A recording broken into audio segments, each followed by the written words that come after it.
pressure continues to be normal. RCP chamber pressure looks good. Doubling up. Roger roll, Atlantis. Water towers can fly! Yes! Tango Delta nominal. Flight outside SC off. Say again, SC off. Yikes. You bet. Concur. We don't need any more of these.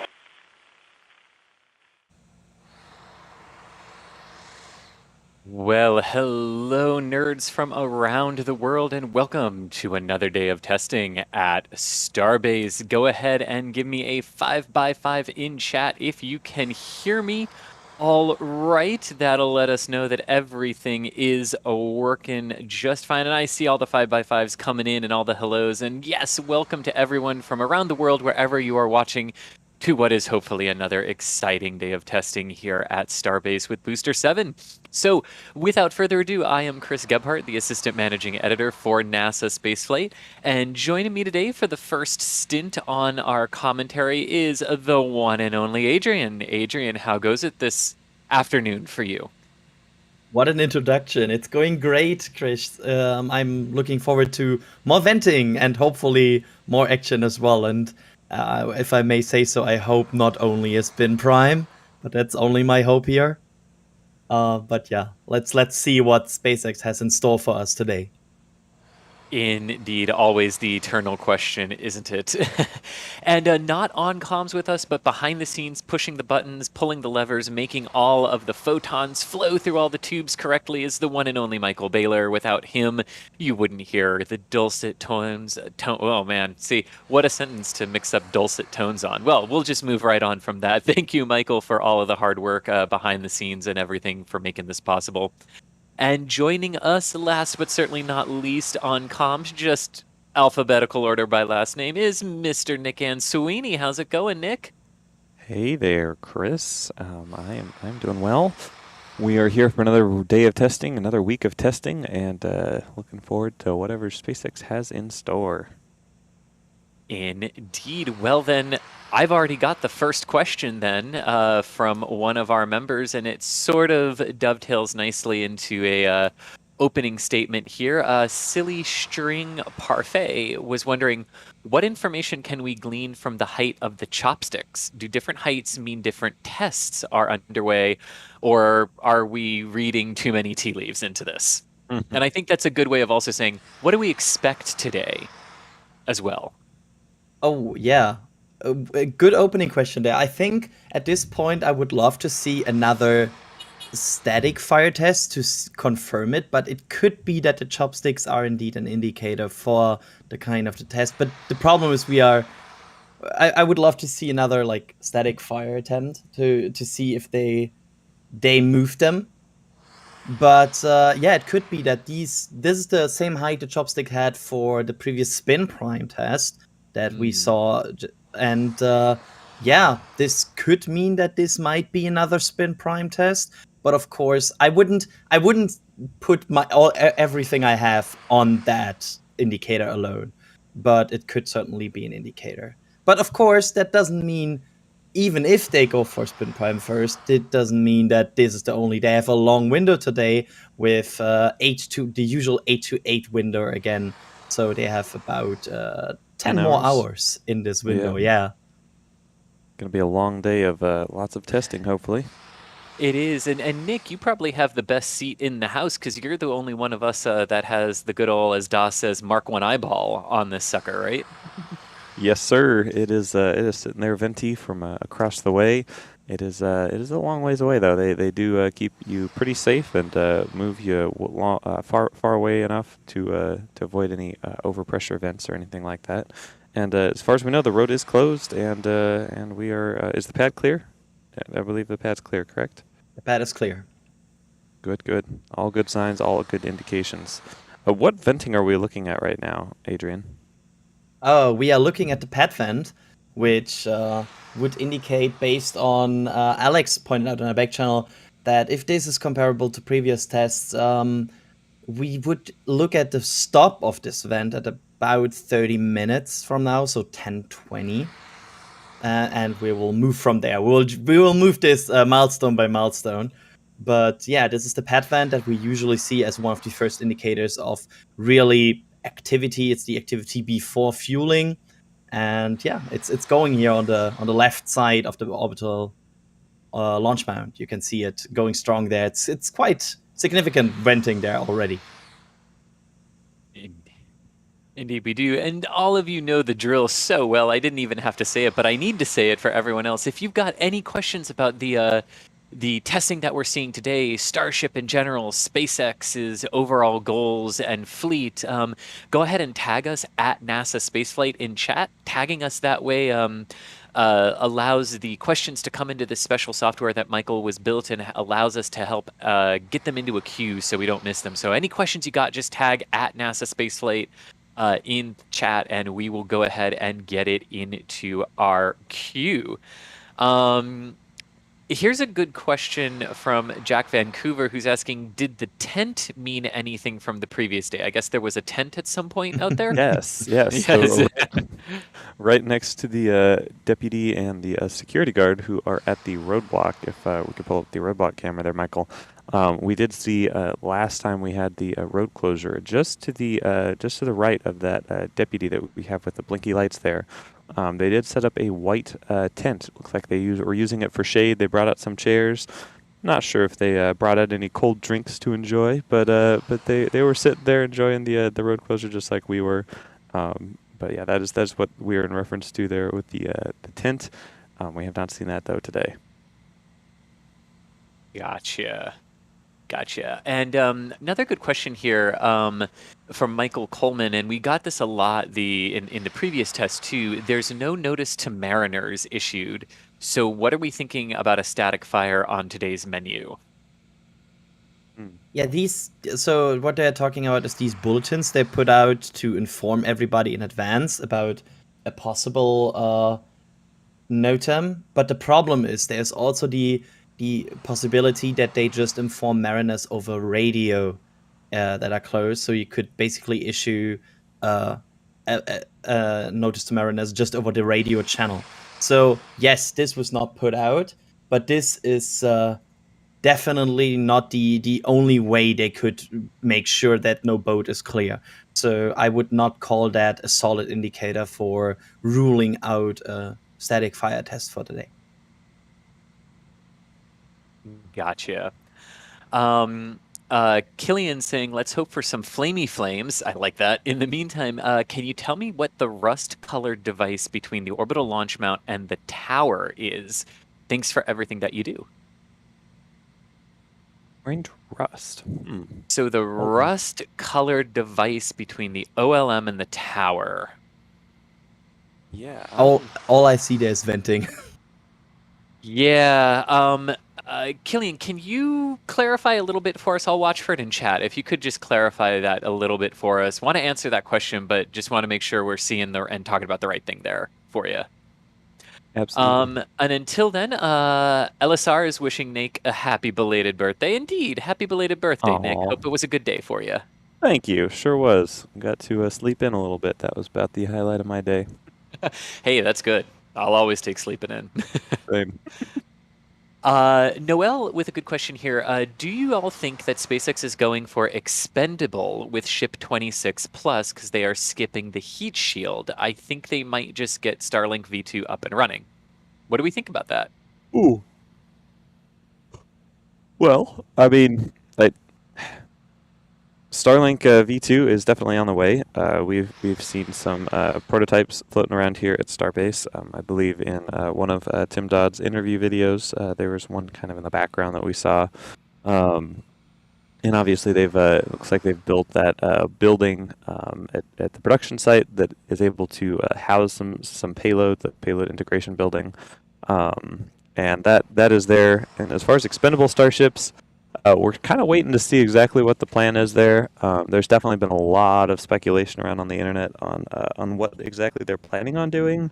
But as of right now, I haven't seen any clear 100% indicators going either way. They do have Ship 26's nose cone, and even 27's nose cone came out today, and they do not have tiles on them or heat blankets, but they do have the pins for them. So Either they decided to switch up their strategy after they installed the pins, or they're going to add some tiles and heat blankets later. But time will tell, and that's all speculation as of right now. Gotcha. And good question that we have here. What are the 4 tanks for? Bradley is wondering, so not really on this one, but the 4 tanks, there we go. The 4 little tanks that we see there, what are those for? And Adam has a follow-up question to that once we get Bradley's answer here. Adrian, do you want to take those tanks? I mean, they're not little, right? Are they talking about the Orbital tank farm? They're only 12 I guess- meters in diameter. Oh, yeah, that's tiny. So the 4 tanks are actually 8. There's 4 behind them. And I'm not sure if that question is 100% serious here with the smiley, but I will still answer it because maybe some people don't know. That's the Orbital tank farm. That is that supplies different kinds of gas and liquids that is needed for this whole operations, including liquid oxygen, liquid nitrogen. I think water's in there. Not methane. That is more on the right side on these horizontal tanks. But Alex also gives you a list: 3 LOX tanks, 2 LN2 tanks, and 3 water tanks. So there you go. That's in there. So that's what the 8 tanks are for. Excellent. And I think you answered Adam's question there with what do they contain, LOX, CH4, and water now? Or is CH4 stored differently? Yeah, so far as we know, the hydrogen tanks are in the horizontal tanks that are a bit away from the tank farm. Oh, so did you just say hydrogen? Mm-hmm. And we're getting a lot of questions in here, actually, about where did the overlay go for the testing milestones? And Adrian, I think the only reason we don't have the overlay for what's coming up in testing is because the testing is still so fluid. It's not really practical to have one yet because of how things keep changing, right? Yeah, it's still. I think we are getting closer to getting a bigger picture. We right now I feel like getting the order down to OLM then starting, OLM then stopping. Then you get like the engine chill pipe freezing and the engine chill vent going, and then you get like the last indicator with the engine chill vent on the right, with the T0 indicator. But it's still, the problem is there's always the situation that it could change with any test, and we of course don't want to mislead people here and just say that's it's the order might not be totally static here. So we don't want to mislead people here, of course, with the order. So right now we are just giving you here these voice updates of what we think, but that always involves some sort of uncertainty with the tests being a bit fluid. Excellent. And Jacob is asking, how many engines are currently on Booster 7 right now?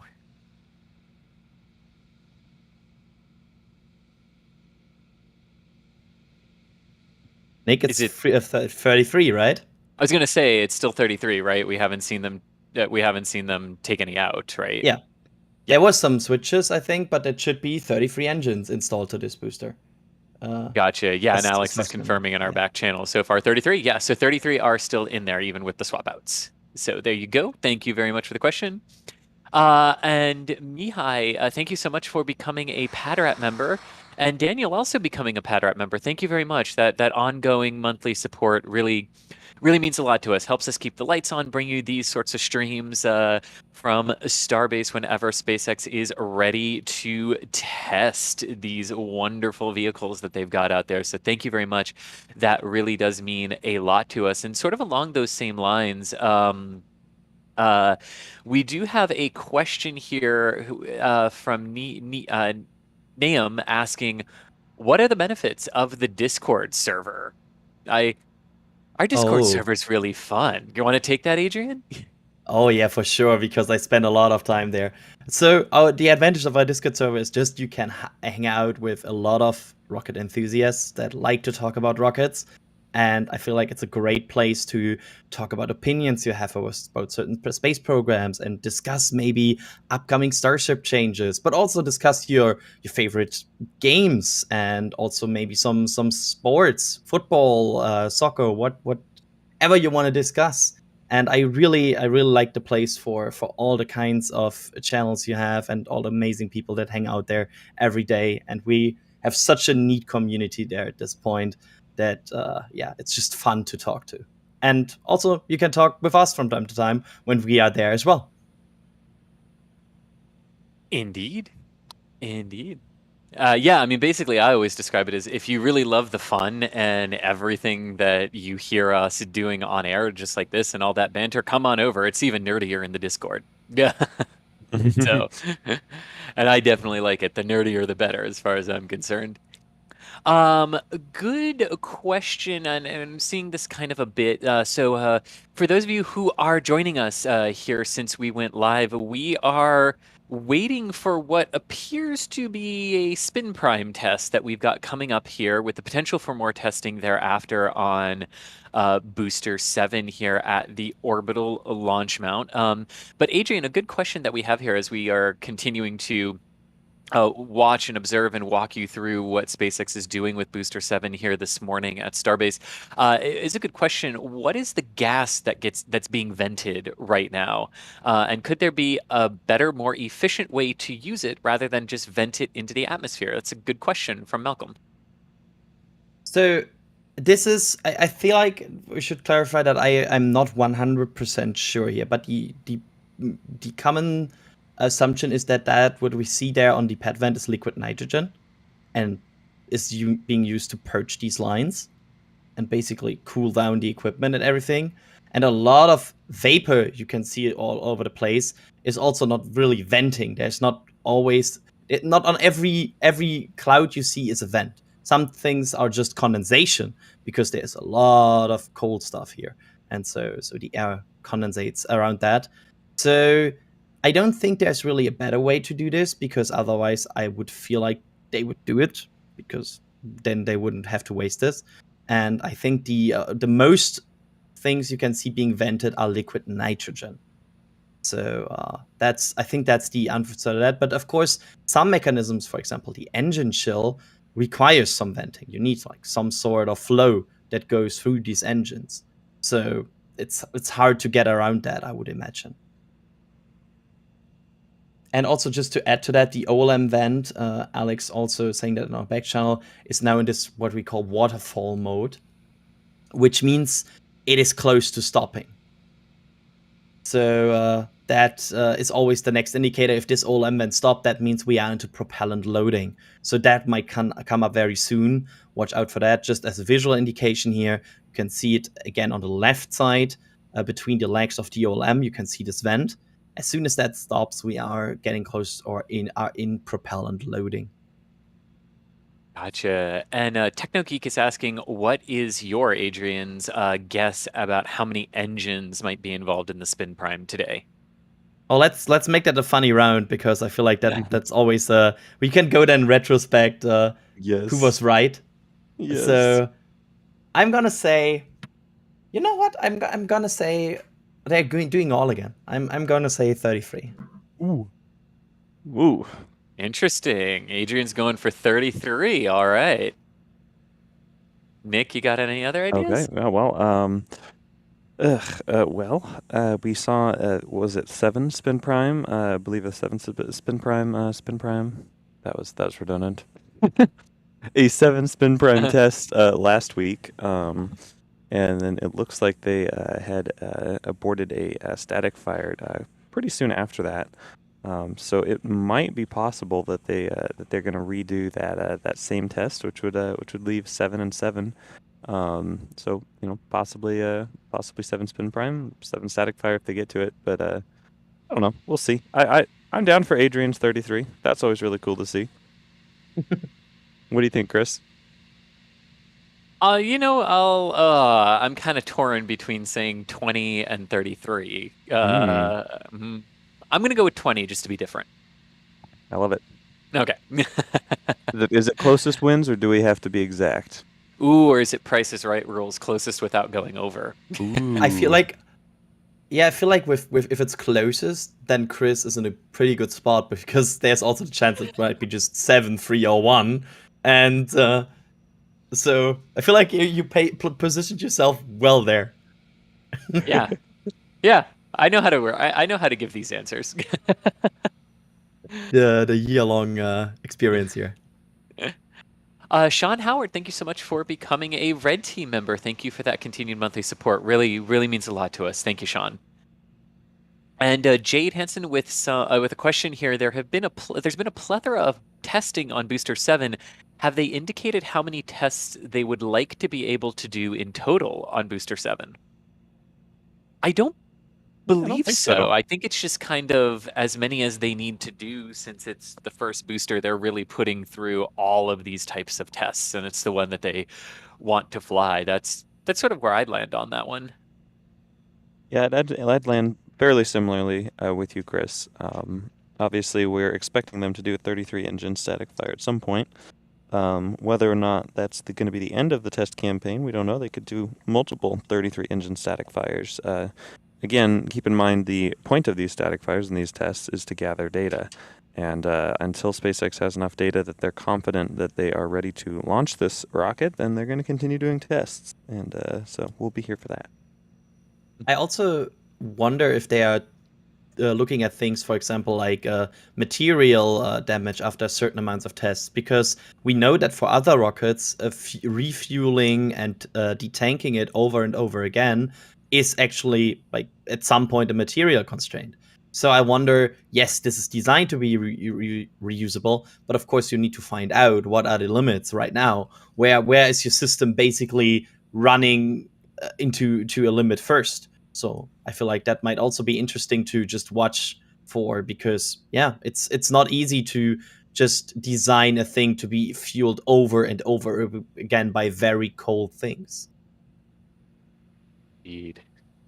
And just what a wonderful shot we have there of the venting, and it's just so blue, the blue sky. Oh, that's a gorgeous shot. Lovely job there, Michael. It really is. It really is.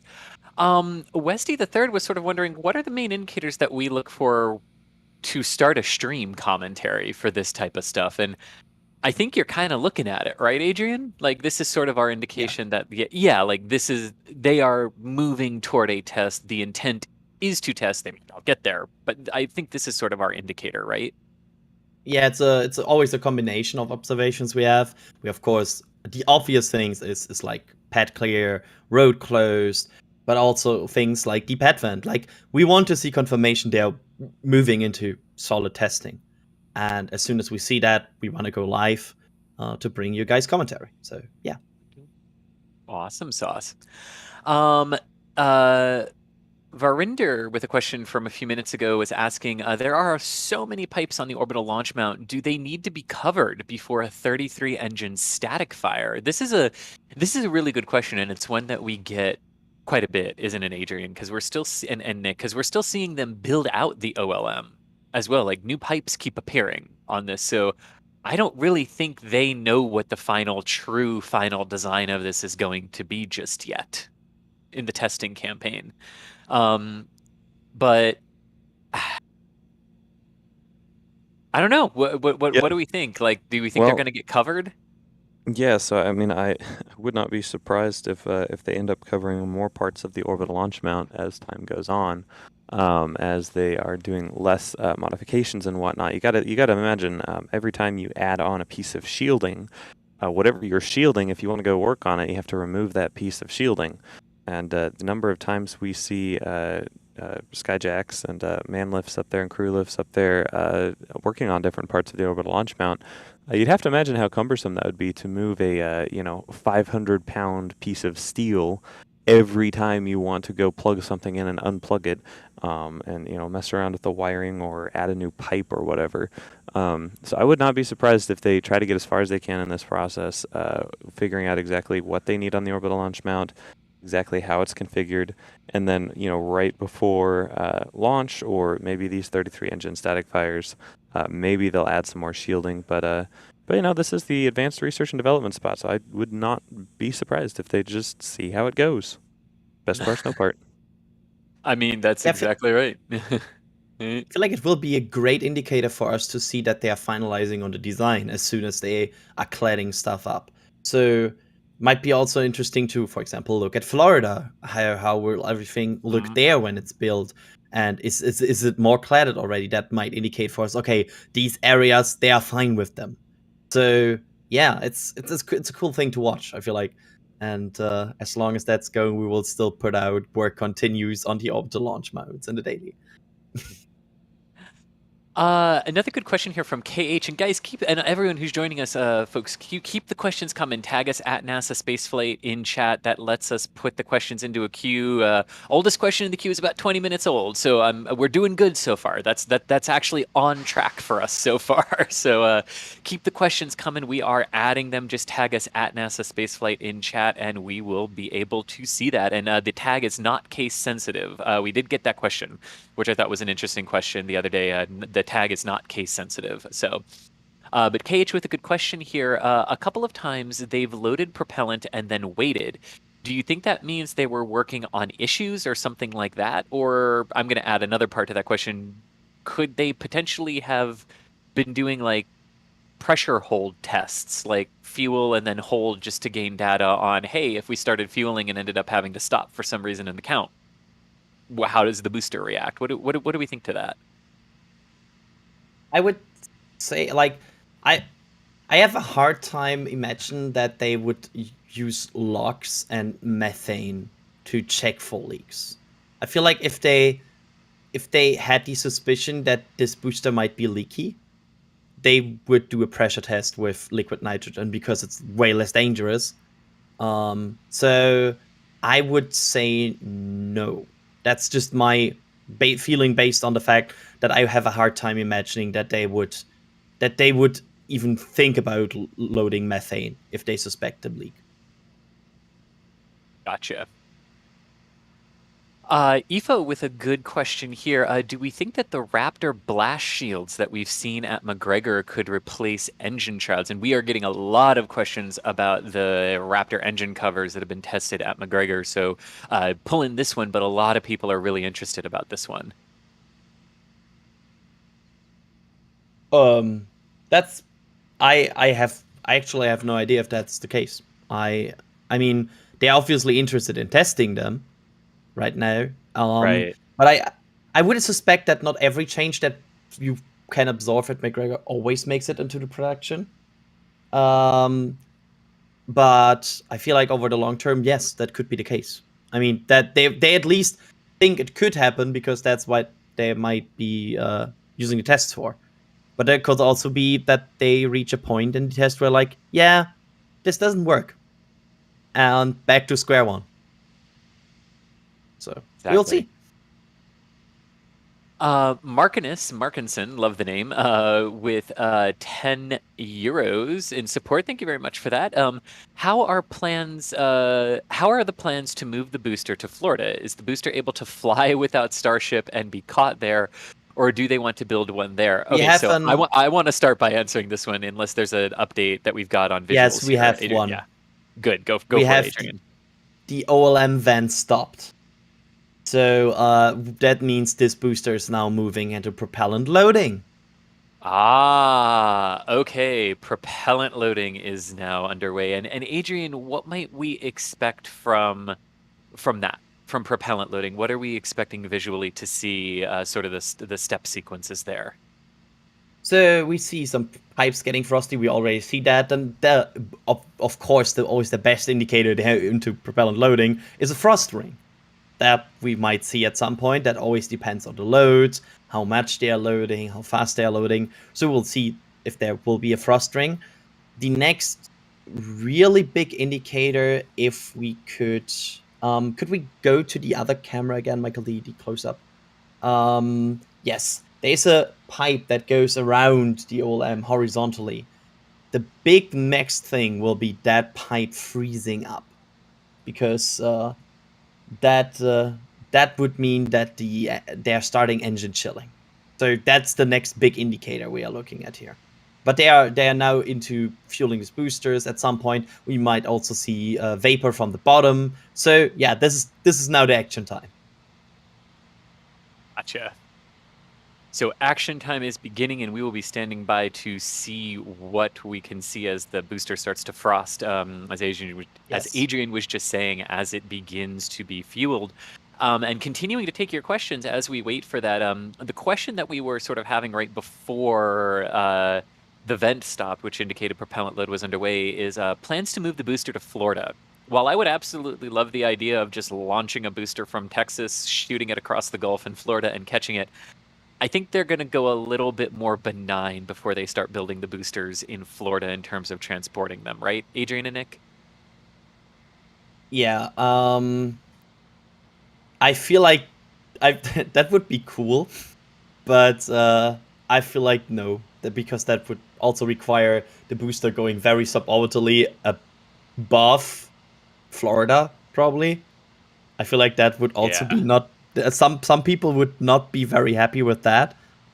We're so not really at major land overflight lobs like that with the system yet. Although no, could get there at some point, but we're definitely not there yet. And it is true that these systems will have to come back over land to reach their landing sites at some point. But yeah, not right now. I think the plan, right, is they're going to transport them by barge to Florida.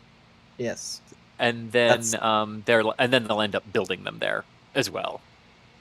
Yeah, you can see that in our flyovers on a regular basis. They are really pushing forward with the factory there as well.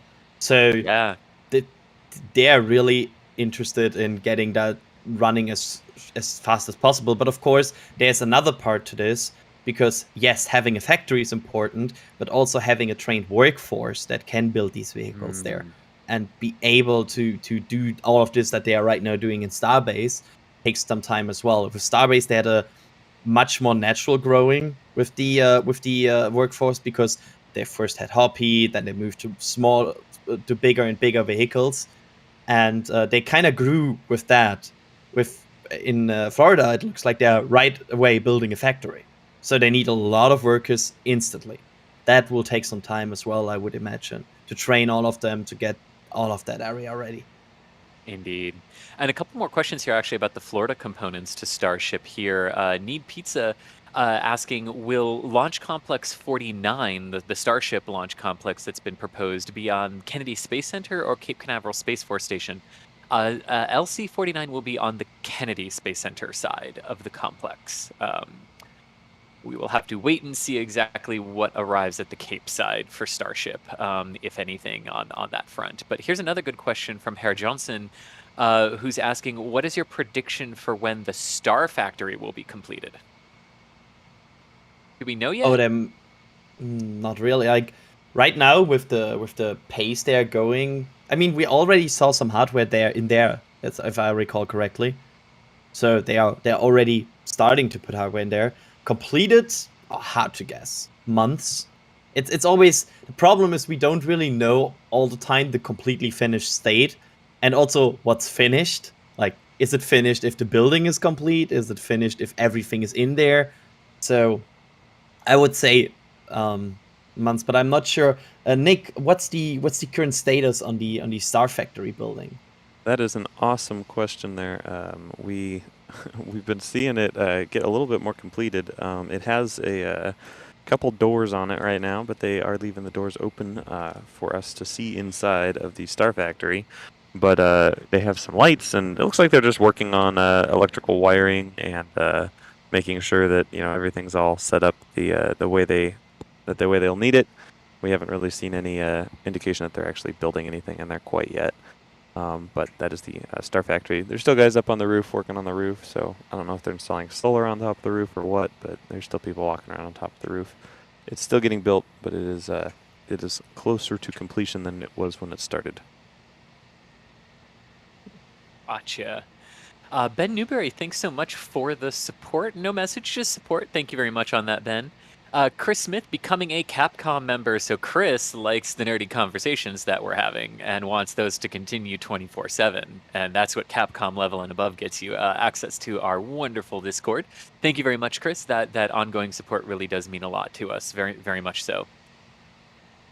And Micah asking too, do you think they are doing more tests than they would if they had or thought they would have the launch license in hand? Oh, sort of good question. Like, are they testing in order to get the launch license, or are they testing because they don't have the launch license? I'm checking right now something that might be interesting. Because I think I'm totally... I think I know what you're going for. We might be seeing Yeah. some frost starting to form on the Yeah, on the OLM, right? on the chill pipe, actually. If you go back 2 or 3 minutes, you can see it getting frosty. So that means they are now moving into engine chilling. Yep. This is the next indicator. So, and also we saw some puffs from the engines, I think. And engine chill does look like it is underway. And Yeah. Adrian, how with engine chill beginning, what is the estimated T0 there? I know that's an indicator that we're looking for, right? Give me a second. Okay, no worries. That totally works. But yeah, this would be a good sign that we are progressing into engine vent here on the bottom left. You can sort of see the venting that we are talking about there. So that sort of indicator that propellant flow is underway into the vehicle and that the engines are now being conditioned and chilled down for the test that we're headed for here. Very, very good progress and exactly what we would want to see here. Yes, and I will say 11-ish. It's always I'm always very careful with these booster tests because they are still a bit more unknown to us. But I would say 11-ish right now, close to full of the top of the hour. Gotcha for our potential, and we're thinking spin prime here based on what we've seen so far in the location of the chopsticks, correct? I would say at this point, yes, because of the whole flow also is very similar to the last spin prime. It's like it's very similar, and I mean there's always the potential, and I don't want to say we are 100% sure it's a spin prime because there could always be the potential that we are surprised here, and so we should point it out. We should watch and see, but I would at this point bet more likely on a spin prime test. Gotcha. Nahum, thank you so much for becoming a Capcom member. Thank you so much. Kleptrophies? I think I'm saying that correctly. Thank you so much for the upgrade to the Rent Team member. Thank you very much to both of you. That support. I mean, we really do operate from the support of all of you. That's how we operate. We love that. Yeah, go ahead, Adrian. We have a frost ring. We have a frost ring starting to form. Where is that for those who are new to this, Adrian? Where should we be looking to see the frost ring here? So if you look at the top of the OLM, and basically where the the railing, I'm not sure how to word this in English, where you put your hand so you don't fall over. The catwalk. Something like that, yeah. Yeah, at that end, you can see the frost ring. Gotcha.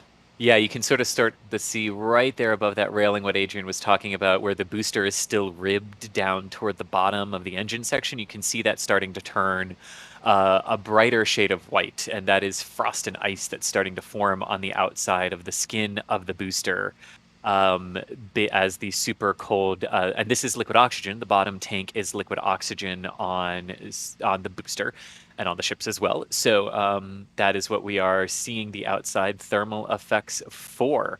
And basically,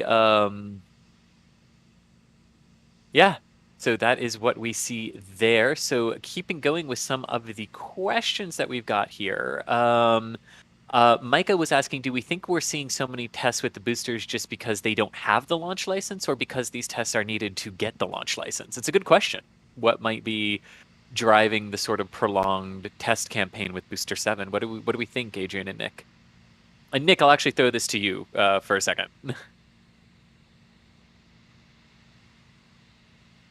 Or not. Nick is out in the field. So Adrian, take it away. Yes, I can. So I wouldn't say they are waiting on, like, they're doing all of this right now to wait for the launch license, because I feel like if they would be at that point, we would have seen a probably completion of at least like the 33 engine static fire. Like they would have kind of applied pressure at some point and be like, okay, we are done. We can. Where's the launch license? So I would not imagine that this test is right now done. We saw them being very careful with this test line right now, and I feel like they really want to make sure that they get this right.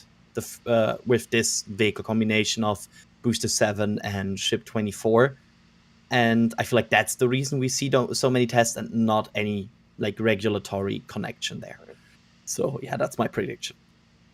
Yes, and I have to apologize there. I was talking while muted. Sorry about that. Yes, I would have to agree with Adrian there. They're definitely continuing this testing campaign, kind of regardless on whether or not they have this license, but they're still working on that kind of tangentially. Gotcha. And looking through all the other really, really great questions that we are getting here,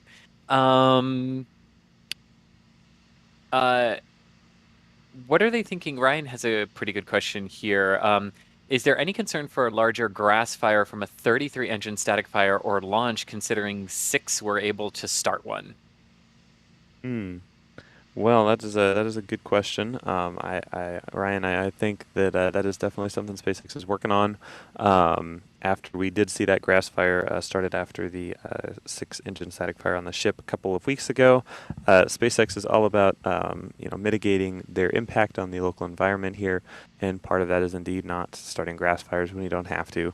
And so I would not be surprised if they clear out more area, more brush from around the bottom of the orbital launch mount.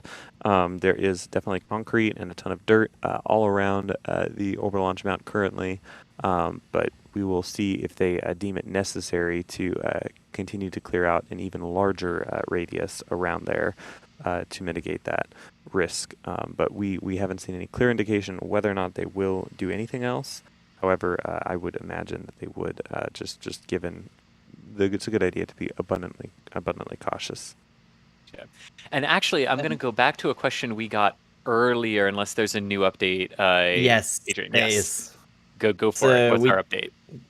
We can now see the LOX engine shell, which is observed by the puffing of the engines. You can see it on the left side a bit. There's like puffing of venting from the bottom of the engines. So they are now in the next phase of chilling down these engines now with the LOX side.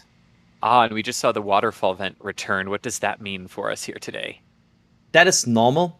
Sometimes it goes on and off here, and it's just like at this point, once it stops, it kinda is just sometimes off, sometimes on. I could imagine that is kind of flow control maybe into the booster, being like, how much do you want to go in, get into there right now?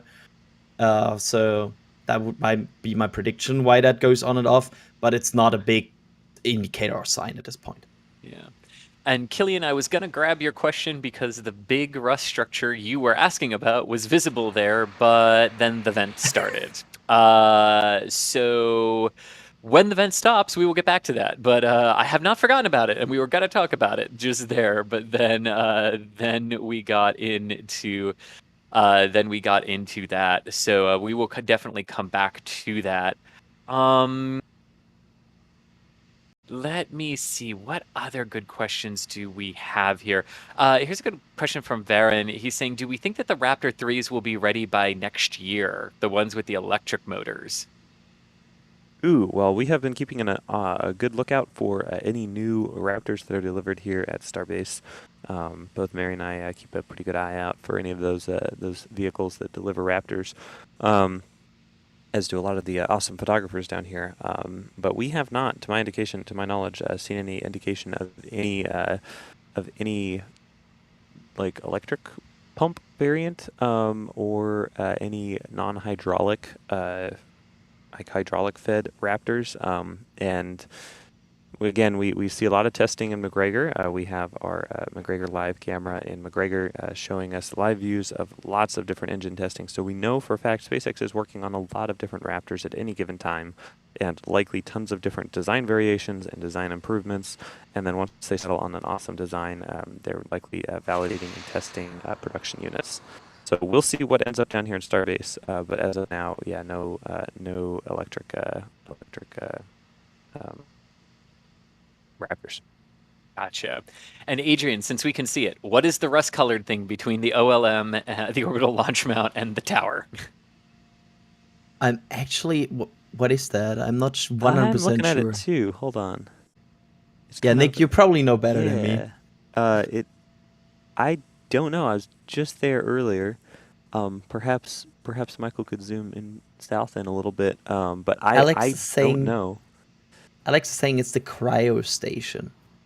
Oh, wow. Huh. It's a shielded... Shield. Oh, yes. Okay. I know Yes, what of that is. course. Yes. Yeah, now- okay. Go for Yeah. it, guys. Yep. Go for it, Go guys. for What it. is it? Go for it, Yep. Adrian. So it's where they, yeah, it's a cryo stand. It's we can only see part of it, but it's a umbilical stand for ships, and we totally missed that. But yeah, that's sometimes if you look at 5 million things, you forget some. All right. Well, there it is, Killian. We got there. So, Took us a while. Sorry about that. indeed. Here's a good question from KBM. After a 33-engine static fire and stack, how many tests do we guess there are left at that point before a liftoff? Well, so that is an awesome question. We don't really know exactly how many 33 engine static fires they're planning on doing, and whether or not that's just going to be one test or multiple tests with a weight simulation on the top, aka Starship. We will see what they end up doing.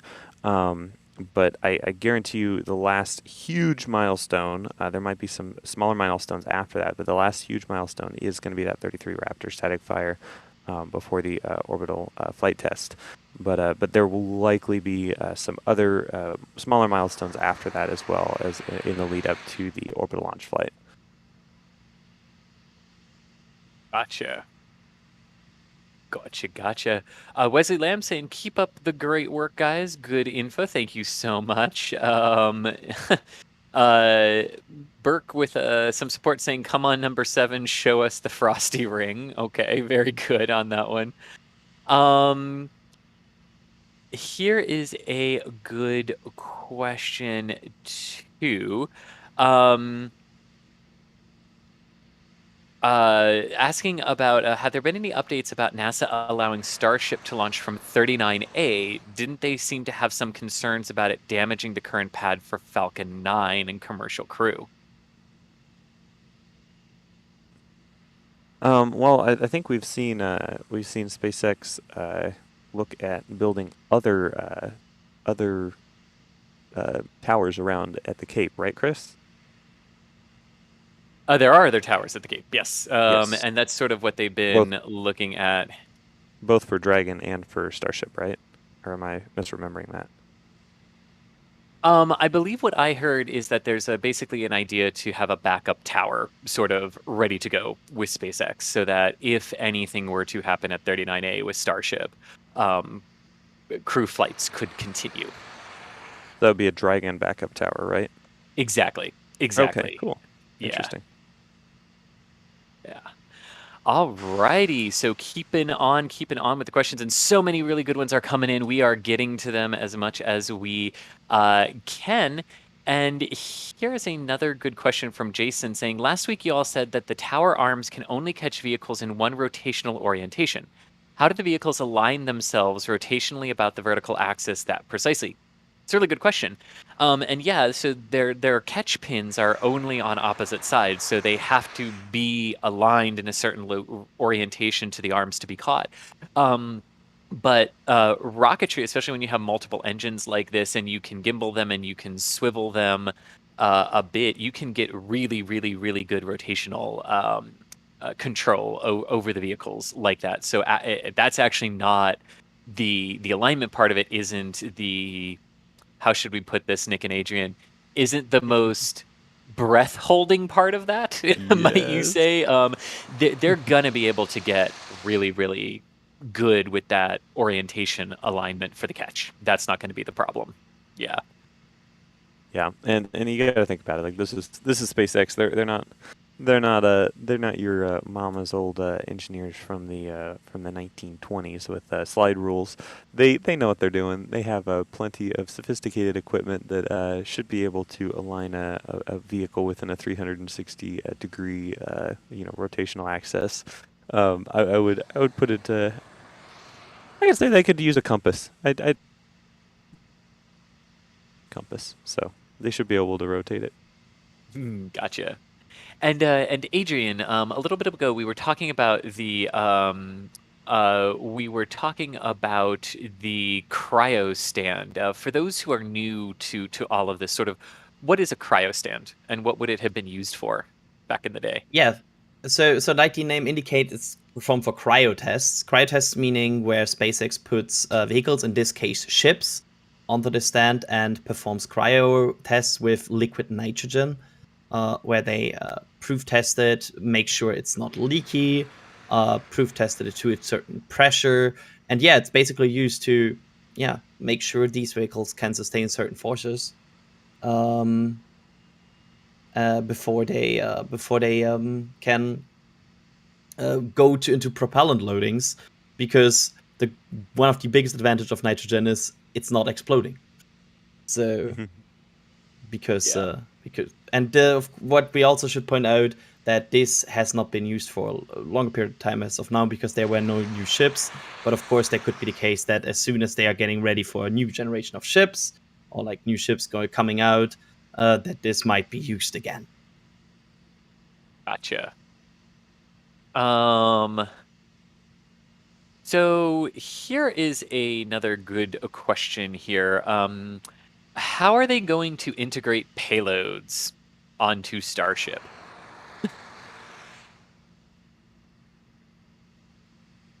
Have we seen some of that yet already? I mean, I think we saw so the no Starlink. Starlink. Okay, yes. Right. So basically, the design we are seeing right now most likely will be used for Starlinks. So that's why we know how, because it has this access port to bring in Starlinks. I don't believe we have seen any indication of further like tests now where they finally settled on the design of what will be the payload door. Right now, it seems like they're focusing very much on Starlink. And we'll have to wait and see what will be the final design for payload deployment, how the ship will open to release the satellites. There might even be multiple ways and multiple designs. We will see, maybe, depending on payloads.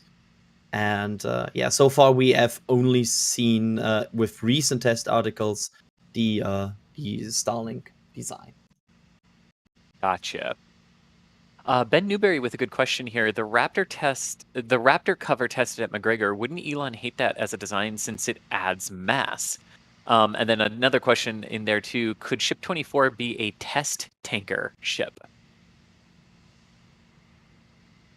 Yes, it adds weight, but... sorry, go ahead, Nick. Sorry, Ship 24? Ship 26. If I said 24, my apologies. Sorry, Ship no, 20, I must have Ship just 26 be a test tanker ship? Yeah, well, I don't know. I thought we were talking about Ship 24 there a second. Adrian, do you have an answer to that? I actually don't know. Well, to the first question, I would say if something adds weight, but maybe it's necessary, you still need to do it. So maybe they found something they want to do because it is needed for certain things they want to reach with that engine, so they need to do it. So yes, sometimes adding mass is not optimal, but sometimes you need to add mass to get to a function and a position where you want to be in. So yes, but the question is, why was it added? And I would love to have that question answered first before we then know if it really was weight that Elon would hate.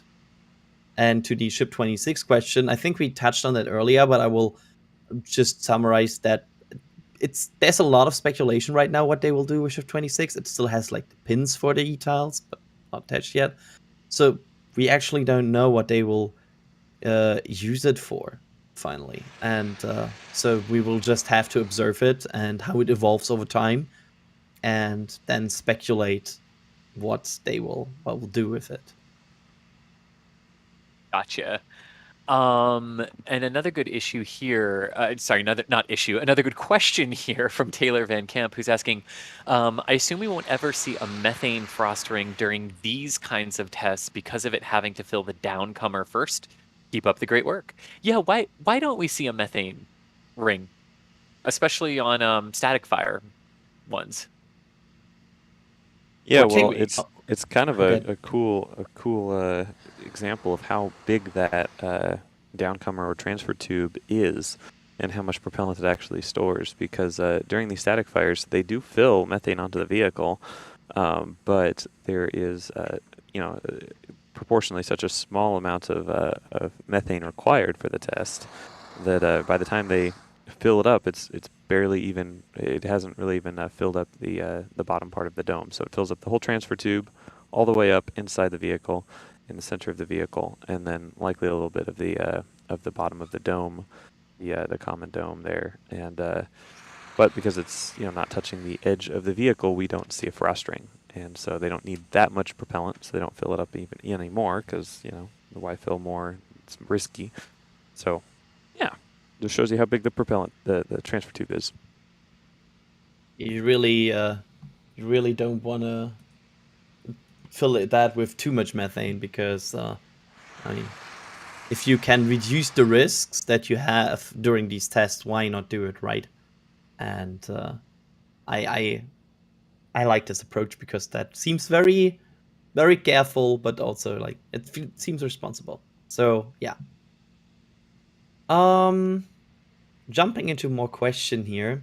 How fast and high do the frost ring normally move? So the frost ring, that depends much on the vehicles and much on the tests we are seeing. It kind of stopped there where it is right now for a longer period of time, and I wouldn't expect it to rise that much anymore. So that should be about the level that we would expect during the test. So, but we also saw them filling up the ship very fast. They could, with the suborbital tank farm, fill it up as fast as 1 ring per 5 minutes. So they can go pretty fast if they wanna go. Oh, here's a discussion question that I will ask. That's just comparing two very cool engines, and I have a hard time answering this question, so I will just throw it to Nick. RS-25 or Raptor, Nick? Oh, RS-25 or Raptor. Well, seeing how there is a Chris on the phone call, I'm contractually obligated. I'm pretty sure it did say in the fine print of that contract, Chris, that I do have to say RS-25 over Raptor, right? RS-25, RS-25. Okay. I came back If you at just say- the right question. If you say RS-25 3 times, a Chris appears. Exactly. true. But yeah, I'm gonna say Raptor just for the balance here, and also for people being very evil with me in the back channel. No, I'm joking. So, we're good. Yeah, but sorry. There's a question here that I really like from Mike, actually, that I want to grab real quick. Why doesn't the methane in the downcomer get frozen by the liquid oxygen?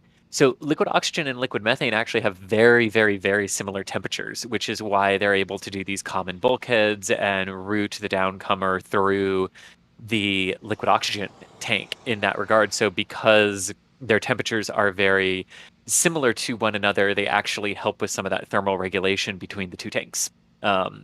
So it doesn't get frozen also because liquid oxygen will not reach liquid methane's freezing point, and as all the propellant flows through the downcomer into the engines, it's also just not staying around the liquid oxygen in flight for long enough to actually get frozen should it get cold enough in there. But that's the basic answer to it. That makes especially hydrogen rockets sometimes very annoying to deal with, right? Because there's a huge temperature difference between LOX and hydrogen, for example, with SLS, right? There is, yeah. It's one of the reasons why it's actually easier not to do common bulkheads with hydrolox vehicles like SLS, and why there's an intertank structure in there because of the differences. Yeah. But let's keep going here. Space Pope is saying, bless this test. I think we can all agree with that. Space Fan with some support for the camera team who's out there at Starbase, and do they have coverage 24/7 with rotating schedules? Well, Nick, you're out there. Mary is out there as well. You two are really our Boca team that's there, to use a space term, in situ on the ground. With that, but then Das and Michael have the robotic army. That monitors Starbase 24/7, and then we have a group of people who operate it and watch over it all. So that's how we are able to maintain our 24/7 coverage with rotating schedules. Indeed. Yes, and thank you for watching and helping support us, because this is a big operation here. It's awesome to be able to bring these views. Indeed it is. And Carson Reed saying, it's my 19th birthday, and I wanted to say thank you guys for all the great things that you do. Hopefully we get a static fire. Well, happy birthday, Carson. Really hope you do get a static fire on your birthday. The flamey end lighting on your birthday is always good. Those are good candles. We appreciate that. Taurus is asking, would a 33 engine static fire put less stress on the Starship TPS than a 3 or 6 engine static fire on the suborbital mount? It's like Good a math question. It is, yeah. And I mean, the loads that are going to shake through Starship as 33 engines are ignited on the ground, I mean, that might be part of what they kind of want to test, right? Possibly. Yeah, Sorry. Yeah, quite possibly. I mean, the TPS system is still being worked upon. The improvements are being made, and I know they're always looking for ways to enhance the thermal protection system. And yeah, 33 engine static fire will be an interesting test. We've never seen it happen, and we don't really know what's going to happen. Obviously, we can simulate it in computers and calculate things and do math and get ready, but until we see it happen in real life, we won't actually know what happens. And so whether or not the 6-engine static fire or 33-engine static fire will knock off more heat tiles, I do not know. But I think it will be something we'll be watching for. Indeed, we will. And just wanted to mention one thing that I said earlier. I was using SLS as the primary example for a hydrogen-oxygen vehicle there. There can be common domes between liquid oxygen and liquid hydrogen tanks. Centaur is a really good example of that, actually, the Centaur upper stage from ULA. It's just sometimes it's easier, depending on what you're designing, to have intertank structures, and there's other reasons that SLS needs it. So didn't want people to think that you couldn't do common bulkheads with liquid hydrogen rockets. It's just sometimes easier not to, due to the temperature difference. William with a good question here. Do we know if there will be a more elaborate flame diversion for the orbital flight? The answer to that, William, as of right now, negative. There is no plan for flame diverters or anything else with the Starship system when it lifts off from its orbital launch mount. The idea is that it is high enough off the ground, and anything that would need to be directed away from the vehicle will just go out the sides of the orbital launch mount legs like that, with no actual diverter on there. So, good question, and it's one we get a lot, but yep, that is it. Here's a good question from CR Messon asking, hello there, they collect so much data from the Falcon missions. Is that data useful here, or have they had to start from scratch? This is a really good question, and I think the answer is sort of Yes, both. no. Yes, no. Right? Yeah, Yes, exactly. No. It's yes, no. As much as... Oh, go ahead. No, go ahead, Nick. Go ahead, yeah. Yeah, as much as we can notice that SpaceX is gathering information in these tests, the Merlin engine is obviously much different than the Raptor engine, completely different propellants and oxidizer situation, and different scale, different many different levels of difference. But what SpaceX has learned is how to launch a rocket pretty much reliably, pending weather being the only constraint. I mean, we've seen numerous Starlink missions be reused and reliably turned around in a short amount of time, and flown with a fairly easy cadence. And I think a lot of the experience that SpaceX has gotten from the Falcon 9 program and the Starlink program, the Dragon program, and all that they've brought that talent to Starbase to work these different problems. So while it's not necessarily correlatory to say, oh, MVAC, engine chill happened T plus whatever, so therefore Starship and RVAC chill should happen at whatever. That's not correlatory. But what would be is an engineer who spent a lot of time on the Falcon 9 program, coming to Starbase and being able to bring the information and skills that he's learned or she's learned here and apply those to a completely different problem.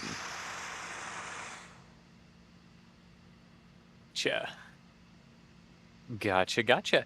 And here is another really good question that we've got here from Ian saying, how many spin primes do you think they'll need to do before a 33 engine static fire?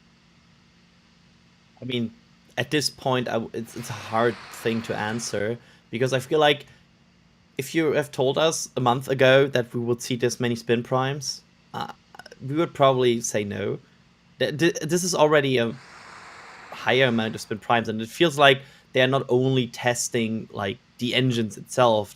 Sometimes it feels they are also testing modification. They are testing configurations, and yeah, it's.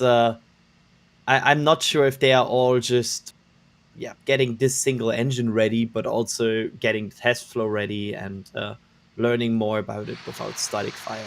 So I'm not sure if we can answer that. It could, there's a good chance that we will see only a few more, maybe. But there could also be the chance that we will see one of them ahead of a lot of static fires. So it's actually, I know it's not the best answer, but it's the answer we have. It's a wait and see situation. Gotcha. Caltestin saying with some support, how much work do you think has to be done to the orbital launch tower before it can support/survive an actual launch? Test campaign likely slows down production quite a bit. I think the tower itself is mostly ready, except maybe the claw on the ship quick disconnect to come out and stabilize the booster might come back. But Adrian, what are our thoughts? Adrian, Nick, what are our thoughts on this? How much work do we think needs to be done to the tower before it can support/survive a launch? I mean, I think we've had some inkling that SpaceX might want to dress this tower up a little bit, similar to how they did at Space Launch Complex 39A in Florida, but they have not given any clear indication whether or not they'll actually be doing that here. But I would personally like it if they put some, black cladding on the side or something, make it look a little bit cooler, and maybe some neon lights up and down. I don't know. SpaceX can have fun with it. But as far as that being actually necessary, I don't know. Possibly some more cladding to protect against engines as the rocket ascends, or an unfortunate rut or something like that. But overall, I imagine the tower is pretty much done. We don't see many people working up on the tower these days.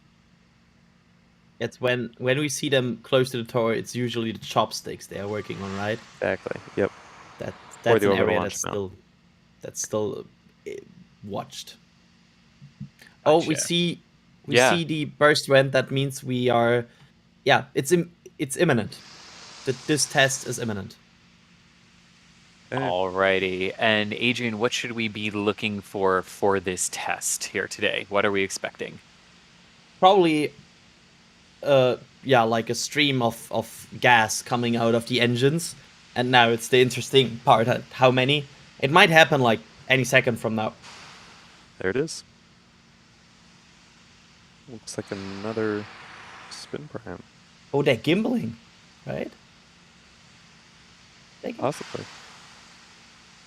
Ah. Looks like that was another successful spin prime. Was that looks like about 7 engines, approximately how many we saw the other day on Friday. That is interesting. All right. And what were you seeing? 'Cause, Adrian, you said gimbaling there. What were we seeing there? I'm not sure.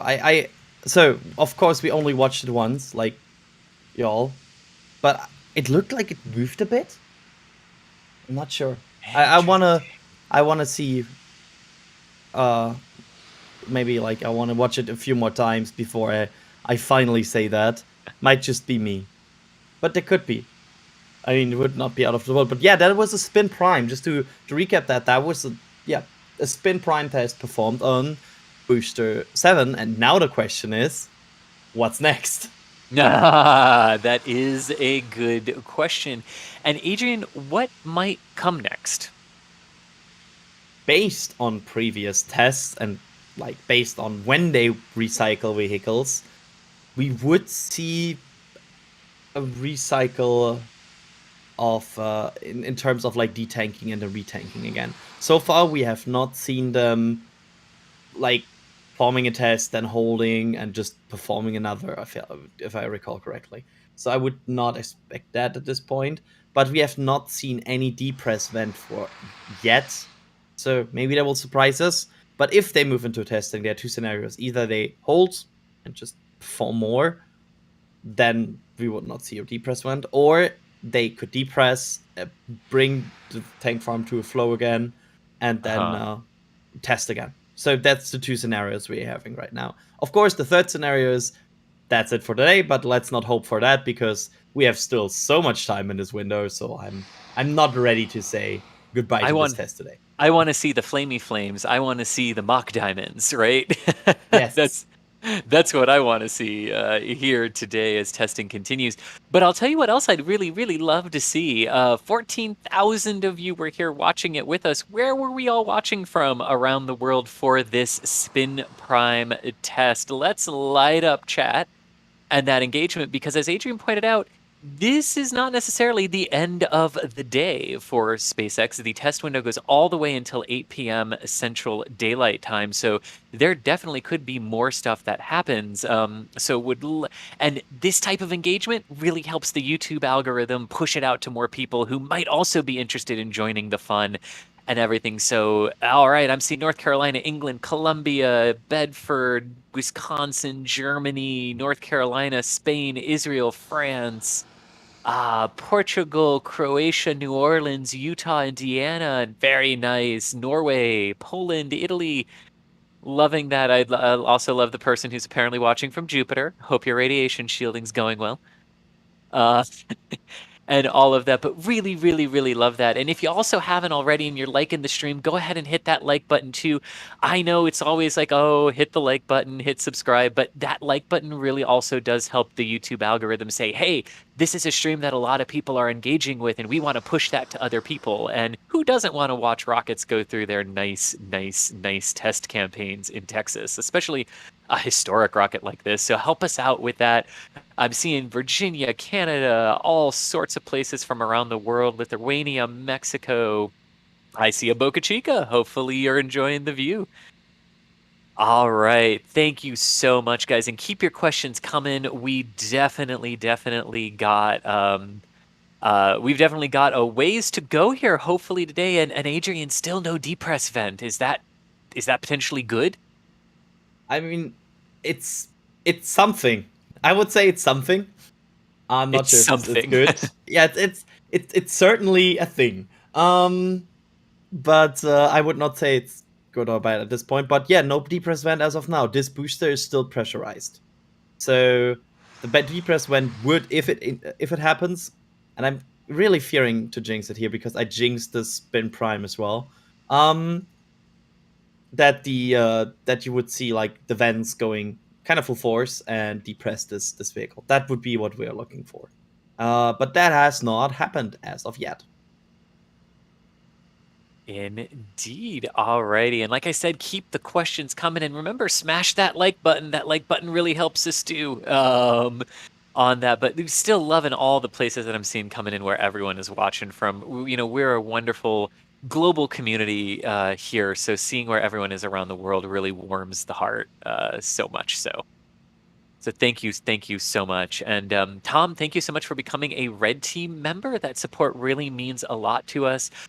Pedro, thank you so much for the support. Where will Starship be in the next 5 years? Oh my gosh, where will Starship be in the next 5 years? Hopefully taking us on some initial jaunts outward to, might we say, the Red Planet.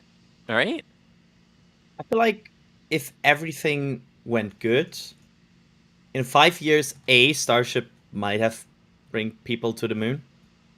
Like, that's also a possibility. And maybe, like, I wouldn't say people, but like maybe cargo to Mars, like something. And also operational and launching cool payloads to Leo. So that would be my expectation from Starship in 5 years. Indeed.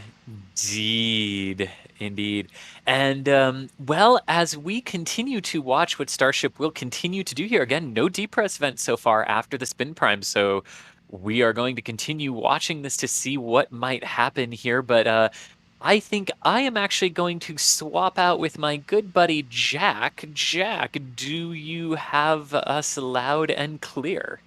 5x5, good buddy. Alrighty, and I got you 5x5 as well. And I see some 5x5s in chat for you. So, Jack, I am going from one enthusiastic person to another. I'm going to hand off. I'm going to hand it all off to you for right now. Cool deal. Well, thanks for holding it down in the beginning of the day here, Nick, Adrian. I mean, spin Hey, prime, huh? Jack. We got another spin prime. Yay! Yay! Spin primes are done. I'm trying to be enthusiastic about another spin prime, but because it means static fire, given that we've gotten an overpressure notice. But is there anything else that I may have missed that you would care to briefly catch me up on? You missed the group of flamingos doing a conga line right next to the orbital launch mount there. Okay, you joke, but I did see some talk of bird. Was there a bird? There has been a bird bugging one of our robot cameras recently. That poor robot camera couldn't shake the bird, so there's a bird attacking one of our robots. We got a fancy showboat and bird. Got it. All right, well. But Michael won. Bird, Michael 0, Michael won. Michael always wins, so... let's see here. You know what? Right before we get into some questions and whatnot, while we wait for either this thing to depress or recycle or stay in the same state and maybe fire its engines, who knows? I'm going to clear out some of these super chats because I see some of these are getting kind of old and crusty, and we don't want that. We want people to know that we appreciate their help. Richard, thank you for the support. They're saying, with Starship and booster being made of stainless steel, would y'all think the booster would land with a rainbow discoloration? We've talked about this a little bit on streams, right? When steel heats up, it sort of it changes its color. What is that? I don't actually remember what the name of that effect is. There's a fancy scientific name for it, though. But yeah, I'm not sure either. I'm sorry here. In the same way that Falcon 9 boosters come back sooty or scorchy or whatever you want to call it, discolored, I fully expect Super Heavy boosters to come back discolored, which will be pretty cool to see. You know, think of it like Millennium Falcon. See, I'm doing a Star Wars reference. That's just for you, nice, Adrian. Millennium Falcon doesn't look all pristine and nice and neat. It looks well worn. It looks like a used spaceship, which, you know, give each Super Heavy booster a couple re-entries, and they'll look like Falcon 9 does. They'll look used, which is the best kind of look at it. It's when you see like a shuttle on display and you see it and you're just like, holy cow, this thing saw an entire life. I mean, Nick, did you have that experience when you've seen the various shuttles on display? Yes, the various shuttles, as in the one shuttle that I've seen. Sorry, I forgot if it was just the one or more than one. My bad. Well, I mean, I guess technically Houston, not the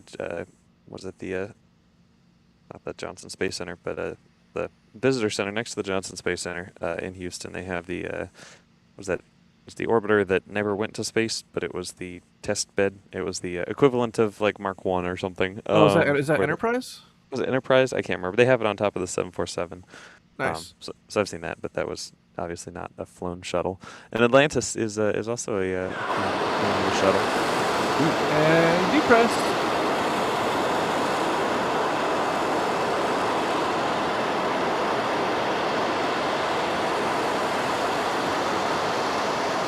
Sometimes after a hard day, you just need to vent. Hey.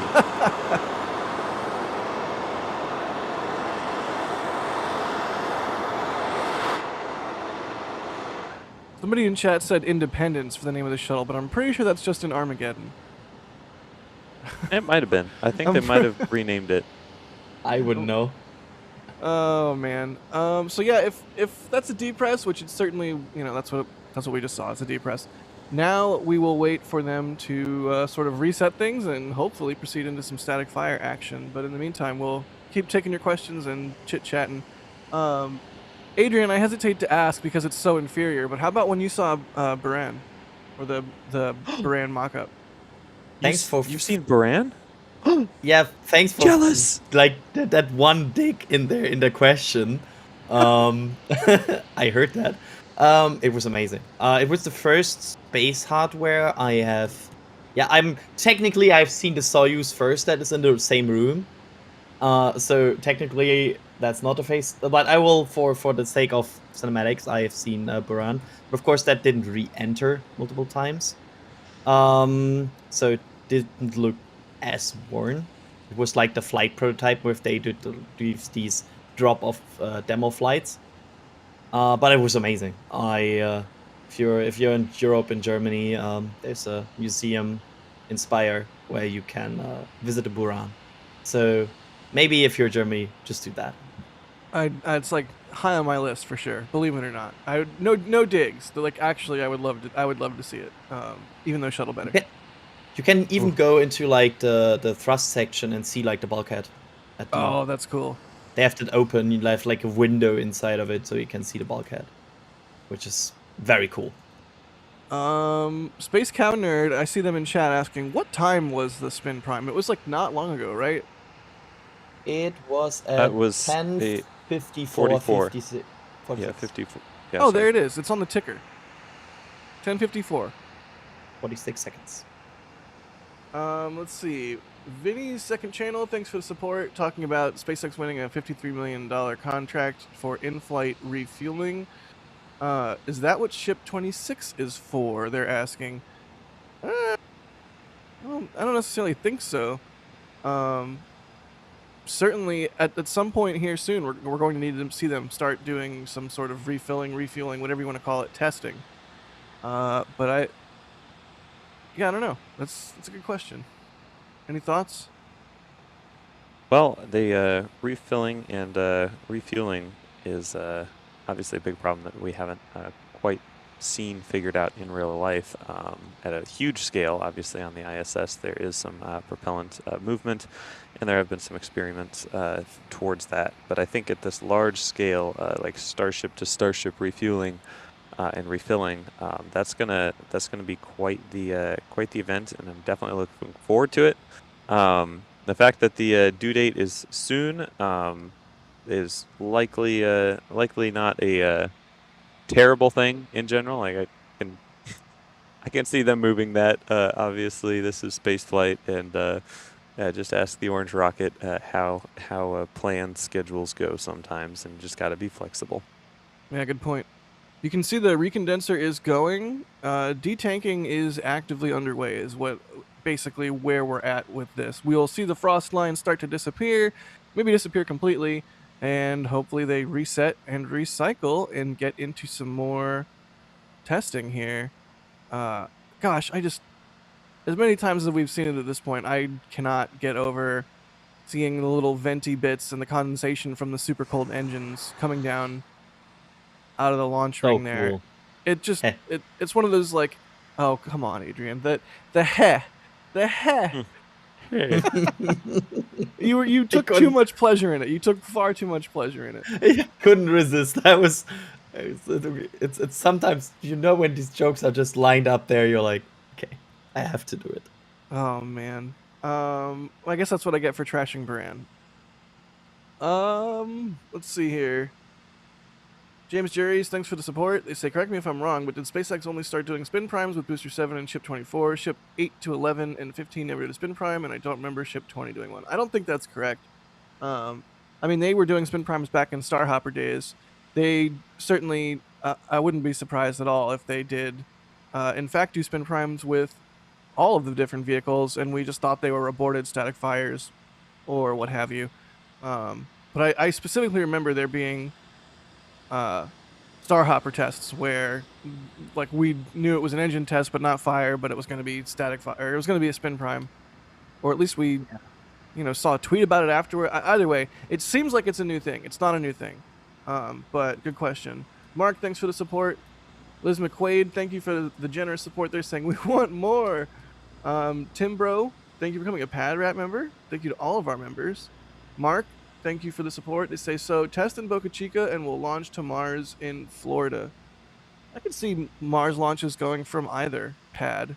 I mean, with all the refilling that has to occur, and I feel like they wouldn't want to send just one ship. You might want to send 2 for redundancy or something. But either way, just on the refilling, that's a lot of flights. You're going to want more than one pad to launch all of the necessary starships. More pads, more better, right, Jack? Yes, more blank, more better. That you can put that on my as my epitaph on my gravestone. Will do. That is in direct contradiction to the best something is no something. So basically, like, there's a contest slogan here because you want more and better and yeah. It's a wow, I'm having like an existential crisis now. I don't even know what to think. Yeah, you're welcome. No, wait, you've thought before? Occasionally, like every now and then, the brain cell flickers on or off. Ah, yeah. It's like a one of those, like a fluorescent tube, like in your kitchen. It's like going, and you turn on the switch, and it sort of blinks into. Okay, anyways, Pedro, thank you for the support. They say, where do you think your channel will be in 5 years? Our channel, that's a big one. Hopefully, we're still covering all things spaceflight, and there's all sorts of new developments and. Virgin Galactic's flying all the time, and New Shepard is flying all the time, having recovered from their recent. Glenn. Say what? New Glenn as well. Yeah. Recovered. My hope is to recover New Glenn at that point. New Glenn, Centaur, Vulcan, all the cool new rockets. Whatever Relativity's doing, whatever Firefly is doing, there's certainly going to be no shortage in stuff to cover, and of course, Starship launching from. I mean, it will definitely be launching from Florida in 5 years. I think that's a safe thing to say, and launching from Boca, and who knows what else. Please, SpaceX, buy Slick 6. Is that a question, or was that just your ad? No, that's just me. That's just me making a statement. Okay. Let's see here. Alex. I'm just putting it out in the universe. Oh, that's hilarious, Alex. Alex on our back channel says, in 5 years, we might still be covering Booster 7 spin primes. Oh, my gosh. Someone's a little Alex, salty. No. You better find some wood and knock on that, Alex. Oh, my lordy. Unco, thank you for the support. They say, will the ice forming on the vehicle be of significant weight? No. I think we talked about that on a recent stream. Yeah, I believe we estimated that around like 9 to 10 tons. Which does sound like quite a bit of weight in just ice if you just had a pile of ice in your front yard. But over a, 1 million ton? Wait, hold on. I'm getting my tons and pounds mixed up again. The dry mass of the booster is like 100 tons. Dry mass of the ship is like 100 tons, right? Something around there. And then you fill it with propellant. Yeah, so about 1,000 tons? Ah! I need to shut up. Adrian, save me. At this point, I'm just a math meme. Like, I just see the numbers, like the from the Hangover movie, the math meme. I'm I'm disconnected. No worries. But I think to answer that question in general, it is not a significant contribution to weight, and most of it will fall off. Shed as well, right? Thank you. Yeah, you beat me to it. Most of it gets shed with the vibrations of launch and the aero forces and whatnot. So. Not a factor. Yeah. Also, other rockets have a lot of ice on them too at launch. It's just that Starship has a very good, it's very visible on this vehicle. James Jerry's again, thank you. They say, Nick, you saw Independence, formerly known as Explorer. Okay, today I learned. Thank you. Flawed perspective, thanking us for the coverage. How can we tell a recycle from a finished situation? Adrian? Question mark. I have a very bad pun in my mind, but I will answer it seriously. Well, the road opening, actually, like that's the biggest indicator we have. As soon as the road is open, then it's over. But as long as the road is closed, we cannot for sure tell the situation is over, because it could be that it could even be that we see cars going back to the pad. We had situations like that very early in the days before, where when like the pad crew went to the pad, changed something or checked out something, and then they went back and tested again. So even cars going to the pad sometimes doesn't mean testing is over. It's only the road. When the road is open, it's really over. Like when the road is open for public. I feel like that's given me like Starhopper vibes, or SN5 or 6, or even just earlier Starships. Yeah. I feel like they haven't really opened the road, gone to the pad, done something, and then come back and reclose the road in a while. That's like gives me nostalgia almost. I love especially when we had no clue about anything, and it was just 8 hours of whatever happens today. Pretty much. I mean, to be fair, this stream, I mean, it could be at 8 hours of what is happening today. Yay, tank watching.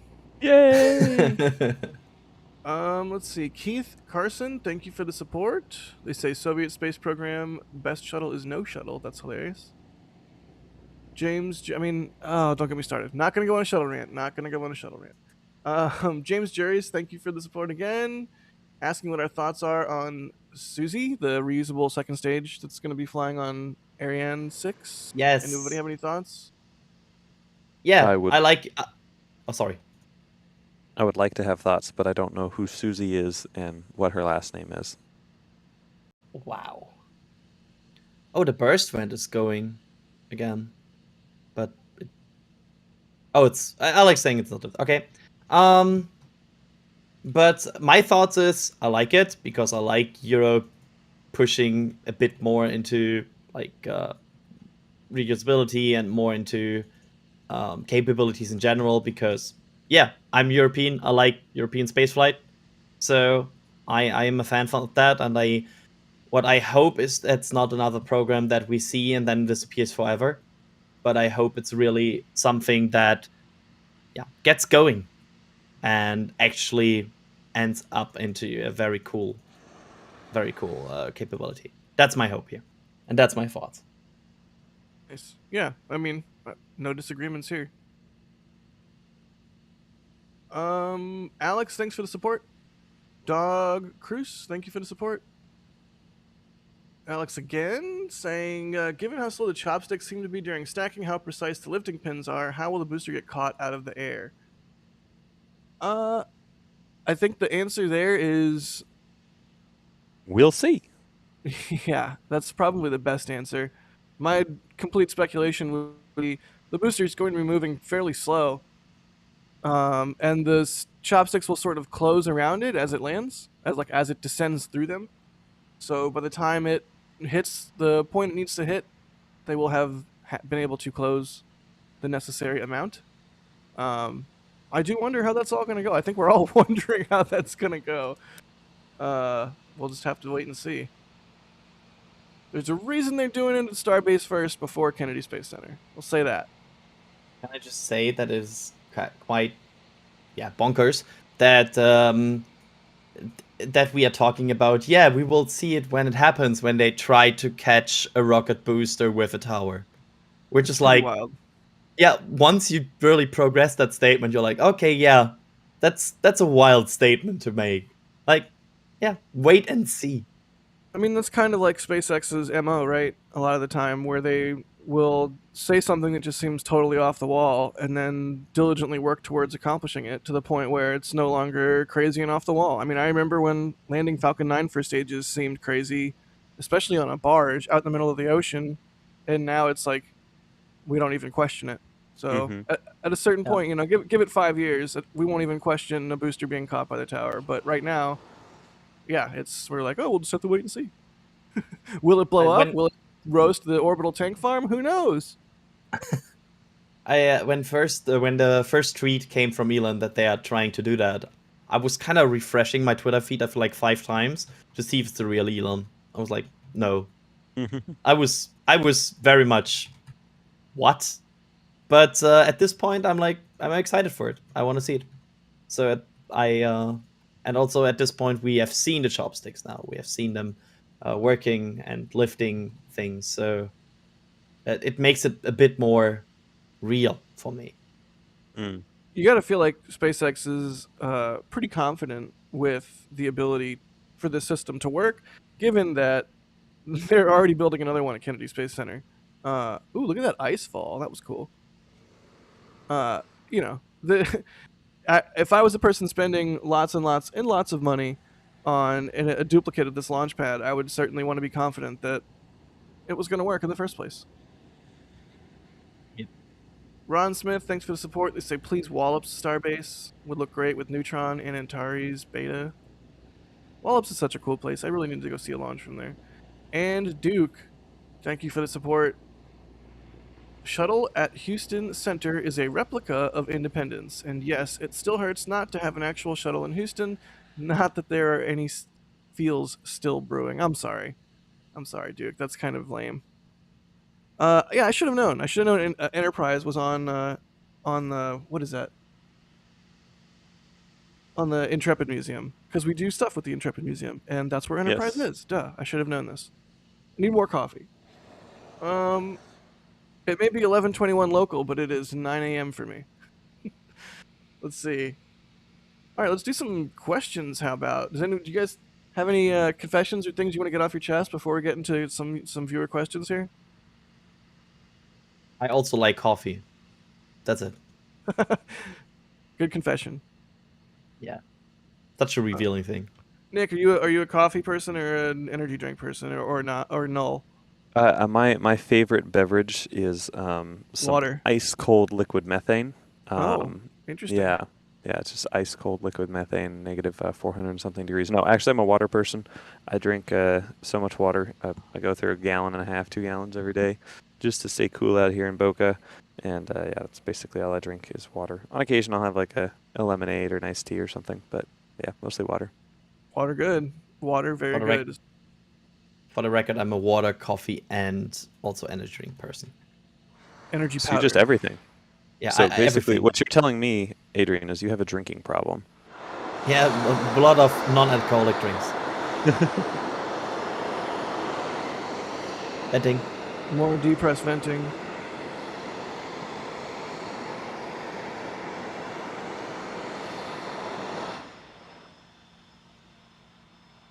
All right, detanking continuing. Sorry. Detanking continuing, but that's okay. We can. When does the window go today? It goes till 8, right?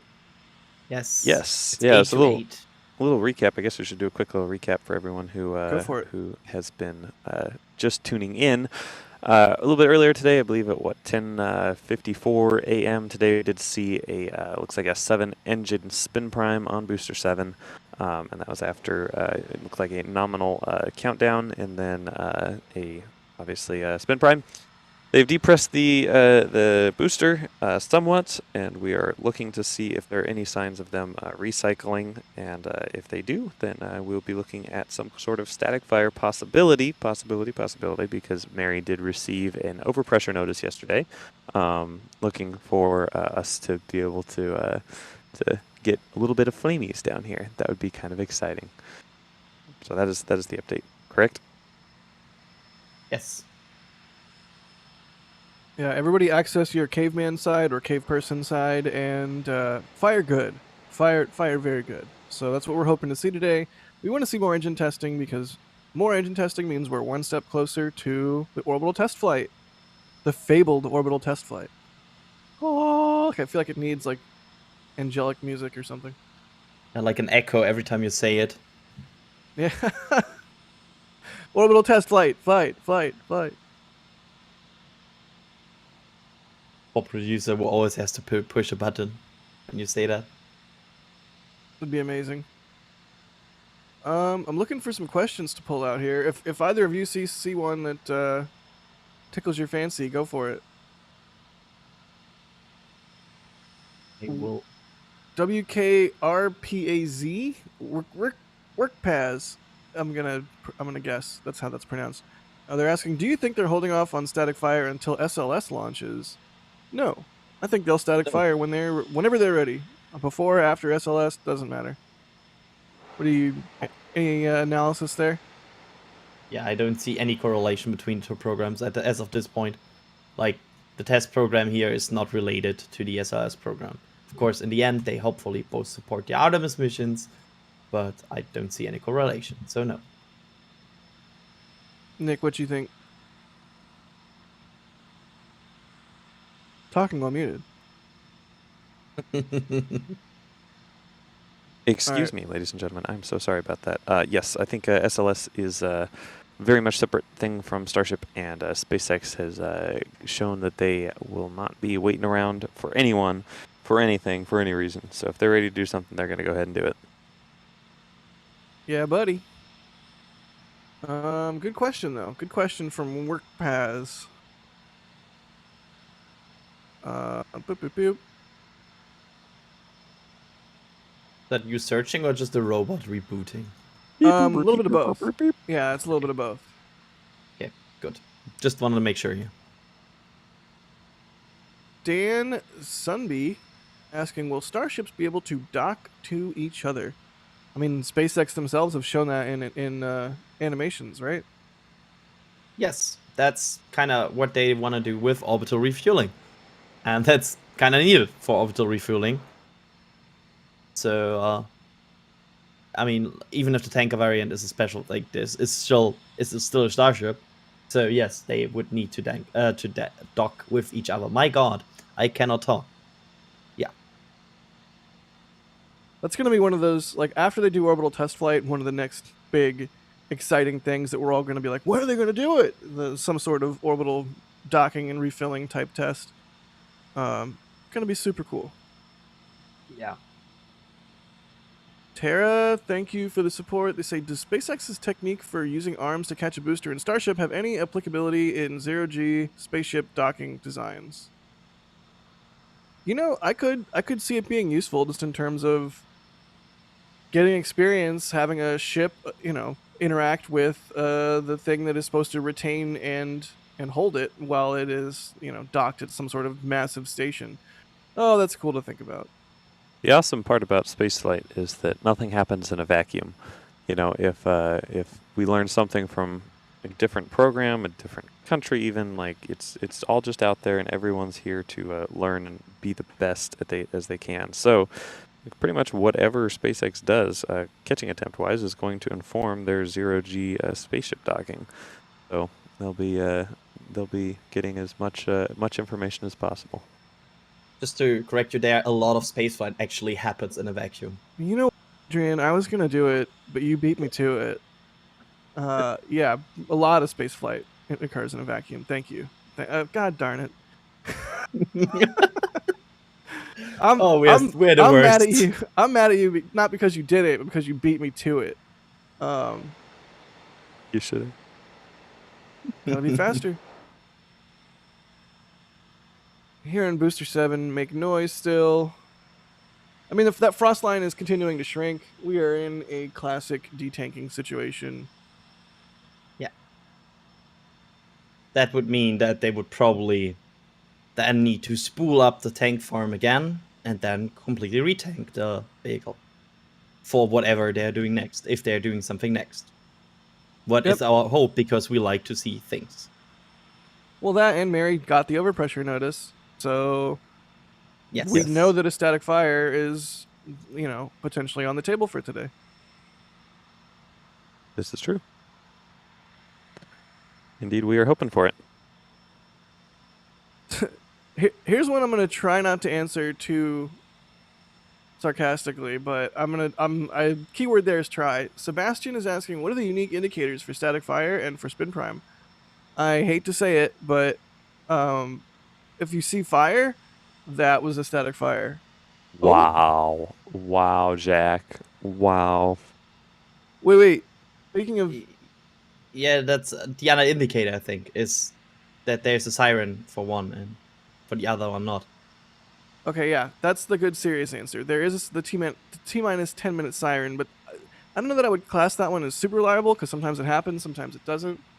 But yeah, that is. I guess that would be the one. I'm trying to think if there's anything else. Oh, yeah, the siren. Yes. Okay, got it. Sorry.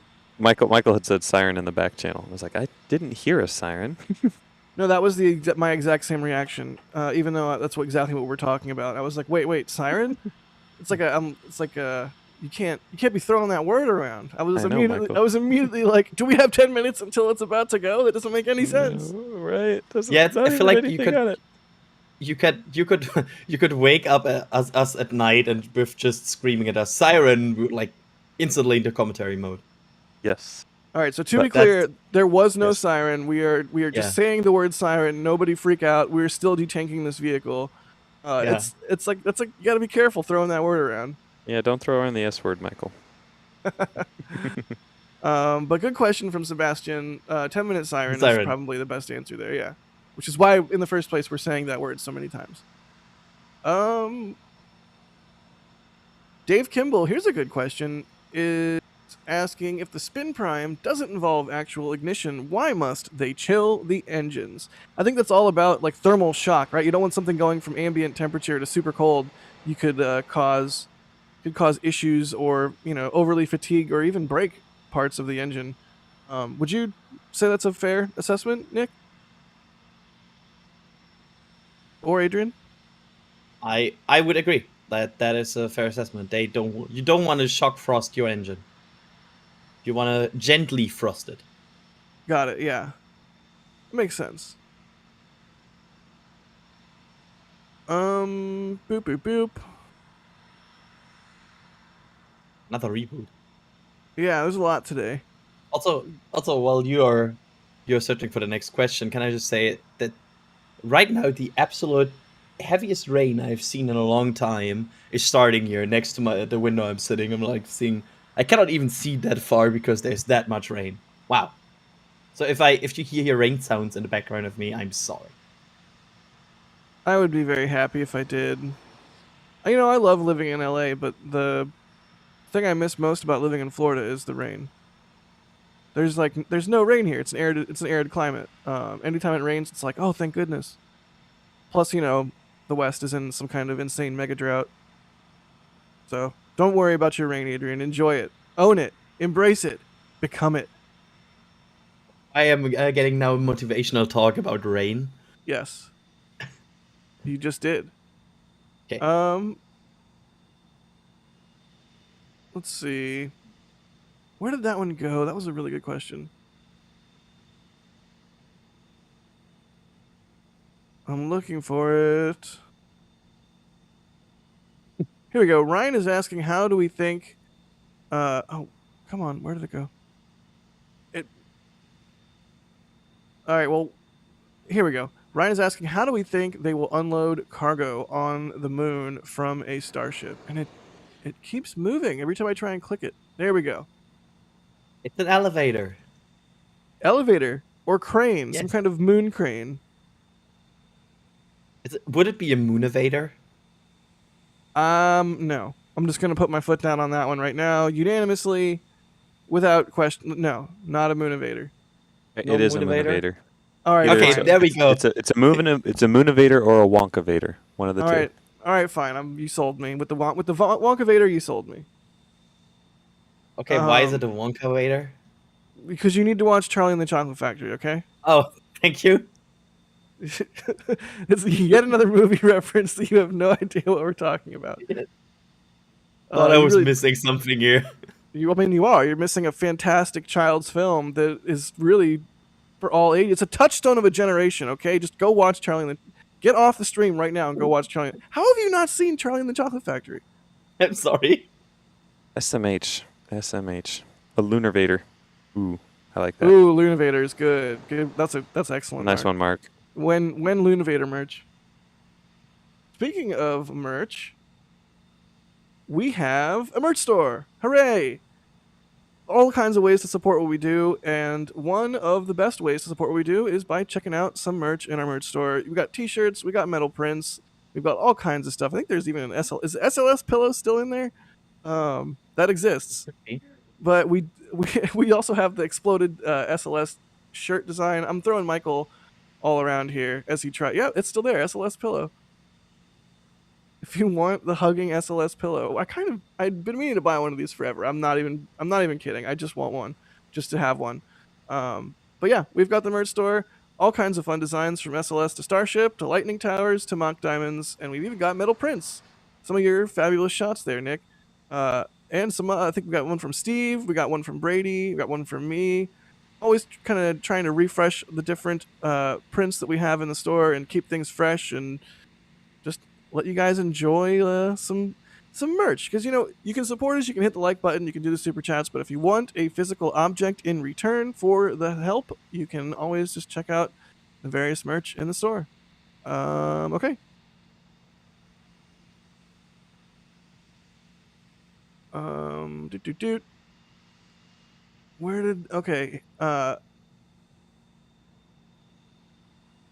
Here's another question about in-orbit refilling or refueling.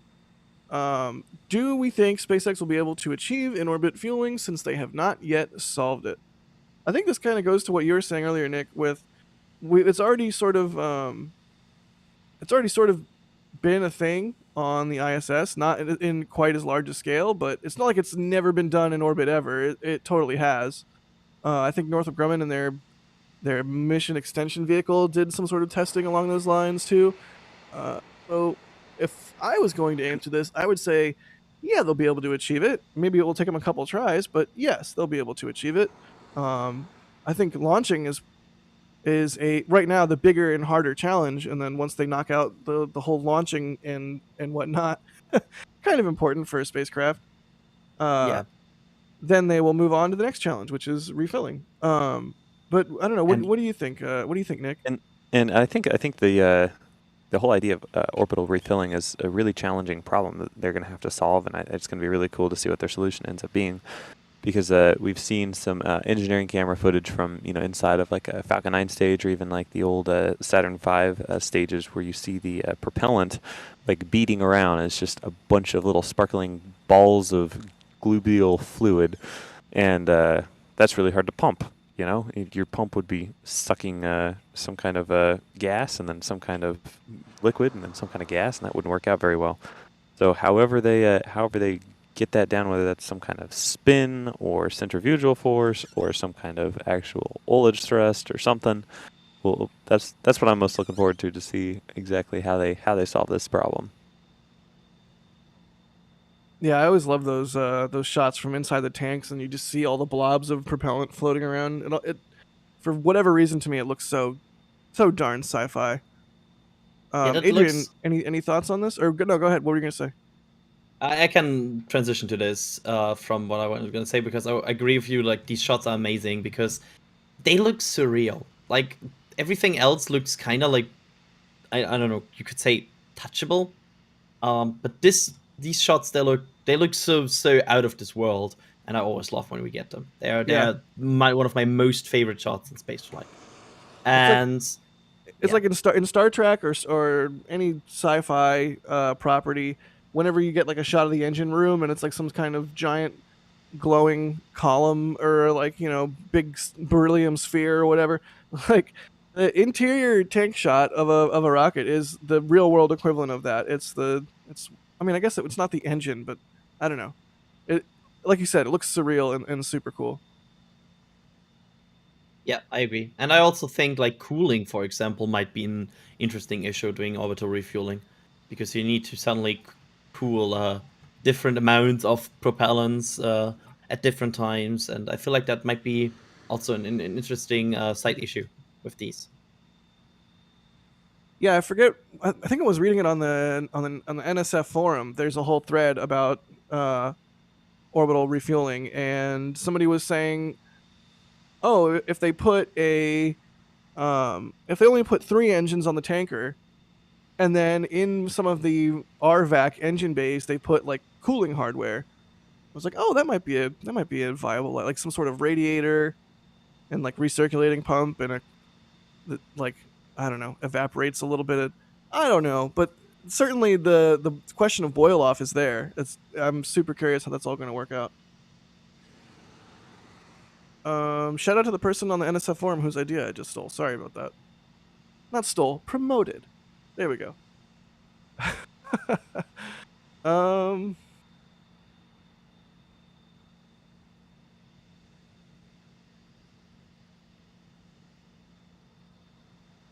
Tank farm's still probably in detanking mode. Yeah, you can If see not- the engine chill plumbing. That lower ring of plumbing down there is mostly defrosted. The frost ring on the booster itself is continuing to fade. It's almost gone. If you do like an A/B test, go back and forth, you can see it's diminishing quite rapidly. So that is the state of play. I mean, we're just waiting for things to kick back up here. What would be the indicator of that? That would be sort of the orbital launch mount vent shutting off again? That would be the next thing that we would look for that would be positive in a progression standpoint? There's a vent that goes from the lock side of like the lock subcoolers to the pad. And that you can basically, if you look at the beginning of the stream, you can see that we had like an obstructed view of the booster because there was like a ground pipe that was frozen on the way to it. And I feel like as soon as we see that really kicking into gear again, and the lock subcoolers are going, and then the pad vent starting again, probably after it fully stopped. That would be the big indicators. I feel like at some point this pad vent has to stop first before we see before we see really them moving into. And I'm checking something out here. Check it out. While you are checking that out, I will continue here and we can jump back to what you're looking at. Boss is asking, what's first, Starship moon landing or Orbital Dream Chaser? I'm gonna say Orbital Dream Chaser. I think we have to report this at this point. Yeah, I Jack, think so too. Go ahead. because for it, Adrian. there has a NOTMAR has been issued for today. So it seems like, since that was not issued before, I would call that a very good indication they might not be done for today. Excellent. And they might move into a static fire, actually, because that is something they actually then do for statics. So that's good. Okay. And this is pure speculation, but it might make sense is that they held off on issuing this NOTMAR until after the successful spin prime. So, it's very possible that that they have had a successful spin prime, and this is all speculation. But they might be now ready for static fire. Hooray! Very sensible approach. I feel like that's a very sensible approach to not close the stuff you don't need to close, as long as you don't need it. Like, that feels good, I would say. Yeah, I mean, it's more considerate to locals and residents, right? I mean, if someone wants to fish in the South Bay, let them fish in South Bay, unless you're going to need them to not. It's like you wouldn't just close the beach arbitrarily for hours and hours for nothing. Right? Am I right? Ha. Laughs and sad. I wanted to go visit the beach, but it was closed all day long. What do we think? Starship moon landing or Orbital Dream Chaser first? Nick, go first. Ooh, Starship moon landing. Adrian? Orbital Dream Chaser. All right. Orbital Moon Chaser. I'm mixing them up. Let's go. Orbital Moon Chaser landing. Shiny Bad Guy, thanks for upgrading your membership to Red Team. And Lee, thank you for becoming a Red Team member.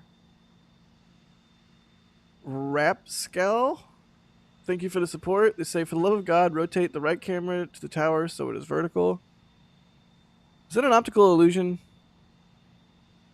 Quite possibly. The right camera is one of our permanently deployed camera sites, And as Michael can attest, we spend a lot of time making sure those cameras are perfectly level. It is quite possible that this is not on center. Like we've turned the camera a little bit to one side to take a look at this, and that's what we're seeing there. But it is possible that the ground might have shifted in the past couple weeks, so we'll see. Or like a bird sat on it. Yes, this is the camera that did have the bird just a few minutes ago, so Well, there you go. pardon our Yeah. crookedness. These birds really launching constant attacks on these cameras. Wait. That's a perfect opportunity for me to throw a bunch of grackles into chat. Grackle. Bam! Hit enter. Woo!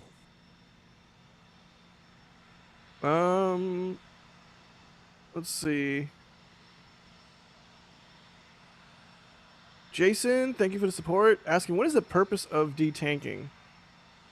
Kind of like to reset everything and start from a known point, I think would be the way I would interpret that. I mean, agree, disagree? Adrian, go first. I would add some details maybe, because we know that especially temperature and pressure sometimes are issues with these, because there's a certain tank pressure you need, there's a certain temperature the fuel needs to be in for the engine to work. So once you do your test, like a spin prime test, for example, you might just leave the window of these fuels being in the right conditions, which means it is easier to just detank everything to get it into, because there's a flow, to get this into the right situation again. So why not use that flow? So reset the vehicle, go through that flow again. Yeah, makes sense. Nick, any thoughts? I do not. I was focused in on some other communication here. I'm sorry. Is the orbital launch mount vent? Is that thing going ham right now, or is my eyes just playing tricks on me? I feel like it's increased a lot. I don't know if that's an indicator of anything, but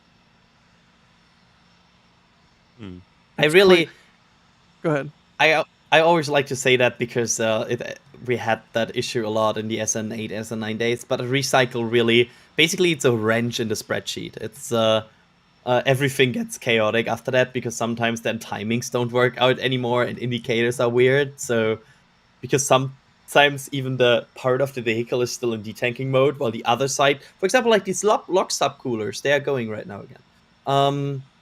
It's weird. Basically, a recycle makes everything weird. All right, well, you're just gonna have to spreadsheet it out. Just figure. We call you the spreadsheet wizard for a reason. I mean, you're just gonna have to adapt. Yeah, but also shout out to Alex here in the back channel, because sometimes it really has to have two pairs of eyes instead of one. And he also did some great observation work the past few weeks watching these tests. So yeah, I would call it a combined team effort at this point, watching these tests and understanding the flow. Yes, both Alex and Adrian do an absolutely wonderful job. Everyone needs to say in the chat like how much love and support we have for both Alex, who's in the back channel, and Adrian, who's on comms right now, with just how much tank watching and spreadsheeting goodness they have achieved over the past little bit. Thank you so much for helping us out. Seconded.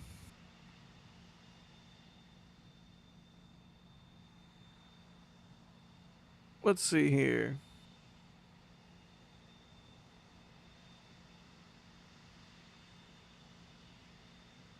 Ska Hopper? Oh my gosh, remember Ska? That was a thing. Where did it go? Oh no, where did it go? They're asking about the Notmar that we were just talking about. And asking if that... Here it is. Oh, wait. Why am I having such a problem with this today? There we go. Does Notmar suggest a 33 Raptor static fire, as I don't think one has been issued before? Well, they were issued for flights and stuff like that. I don't think it necessarily... I don't think it necessarily denotes a 33 engine fire. I don't know. What were you going to say, Adrian? They have been issued for static fires before. So I would say they indicate a static fire at this point. That they would issue in right now that indicates a clear intention to static fire the vehicle. That's, but I would not say we can say any engine count, because we have seen countless of Notmars before for static fires. Yeah, so it doesn't really indicate necessarily number of engines, just a No. probable static fire attempt. Engine, yes. Let's see here.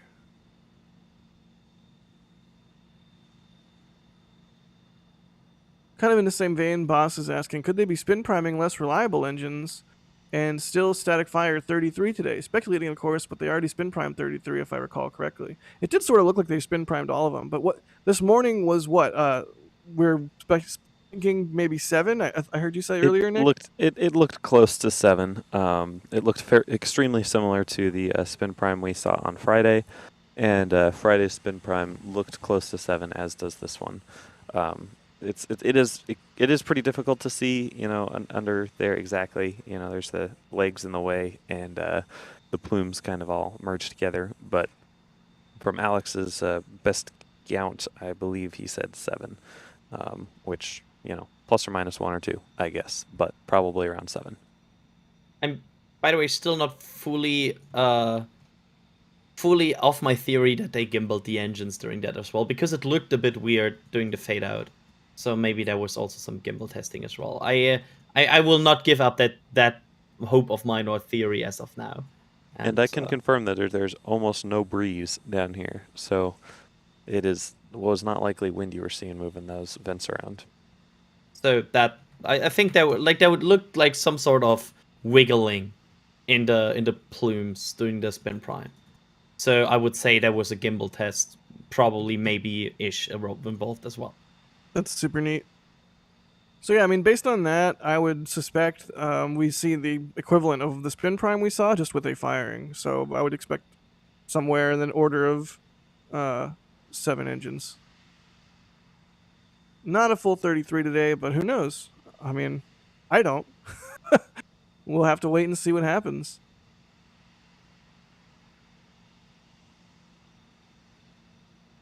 Jelly or Helle is asking, don't they move the chopsticks up for static fires? I think they're up.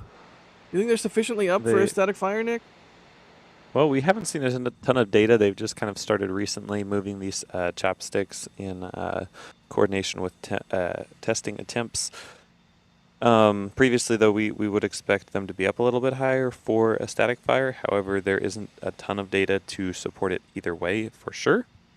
So we're just going to say they are up, but they might go up further. They might stay there. We don't know. We will see. I like Kevin in chat just says when GTA 6. What is that? What? This is not a GTA 6 stream. I wish it was.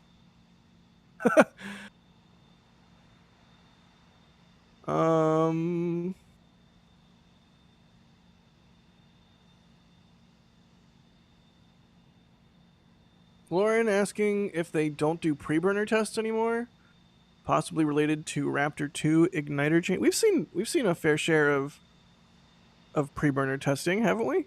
To be completely honest, I never really understood the difference between a pre-burner and a spin prime and a hot fire and a static fire. Maybe one of you could tell me. Oh yeah, a pre-burner emits flames. So that's where we previously identified pre-burners. It's flames without thrust. They still do them in McGregor. They have not performed any pre-burner testing on S24B7, which maybe indicates that they are now doing them just in McGregor and they are done with it, and they don't want to commit time or don't need to commit time anymore during the for the full vehicle testing. They basically have sufficient. Right now they are thinking, okay, spin prime is enough, and then move to static fire. But there were pre-burners in the past on vehicles, and also I would love to see a pre-burner actually on this vehicle because it would just look cool. Because this flame going up, I really have a favor. Like I like rockets that have flame going up them while doing things. Like Delta Heavy. Yeah, there's I want my Delta Heavy moment with Starship. Is that too much to ask? You want the rocket to set itself on fire as it launches, which is, it shouldn't sound quite so insane, but it still does. Yeah, I really like it. And also, there's a Delta for Heavy coming soon. Nice. Don't remind me. It conflicts with Artemis 1.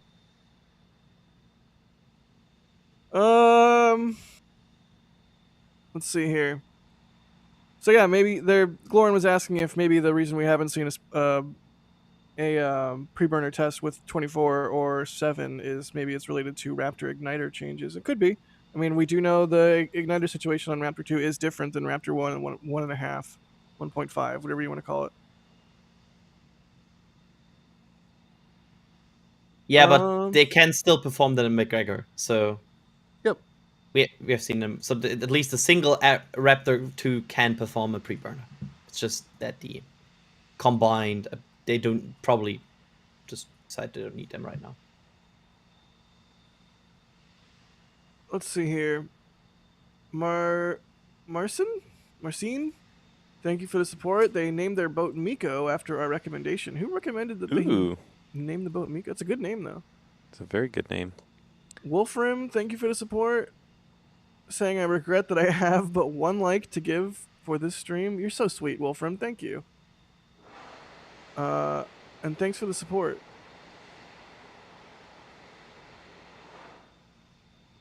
Little tiny vent there coming from the common dome area. That was kind of nifty. Jason, thank you for the support. They say, what is the purpose of detanking to refill? I think we answered that one a couple minutes ago. Yeah. Adrian PLDR, Go ahead. get the vehicle in the right state to fire again. There you go. Chat is like repeatedly letting me know that GTA 6 leaked. I know it leaked. It looks awesome. Chill. Calm yourselves. No gaming stream here. If you want gaming, join the Discord. Right. Although now I want to know what Chris B's thoughts are, because Chris B is like the big GTA player of all of us. Yeah, imagine you want to know Chris B's thoughts on that, because they are actually on the Discord.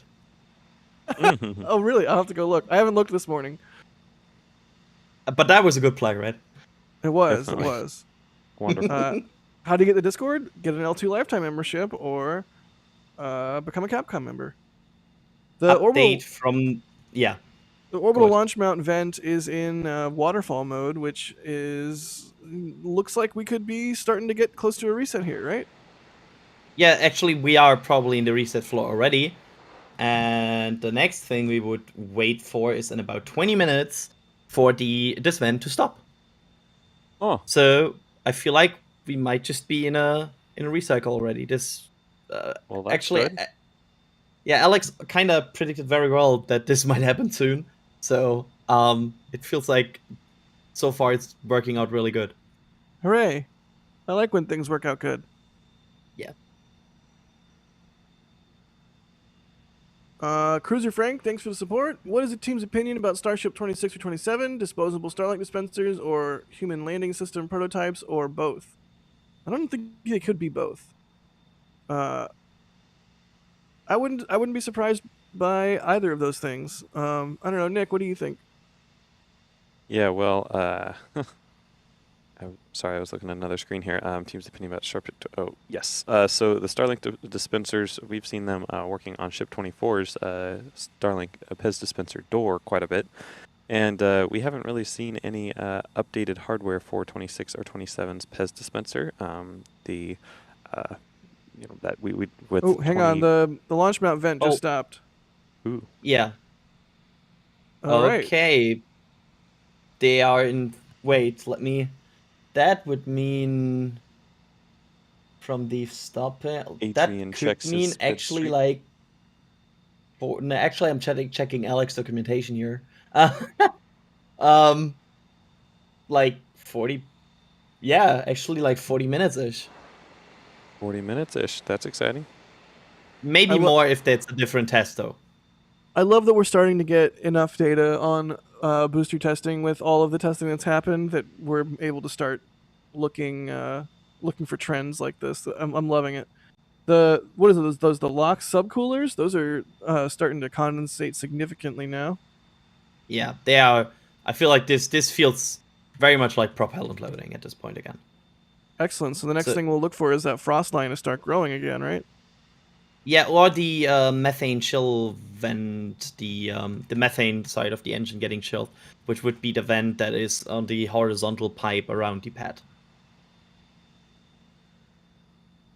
Sweet. That pipe might get frosty soon again. It looks like it is. Maybe my eyes are just playing tricks on me, but I feel like it already is. Here's the AB.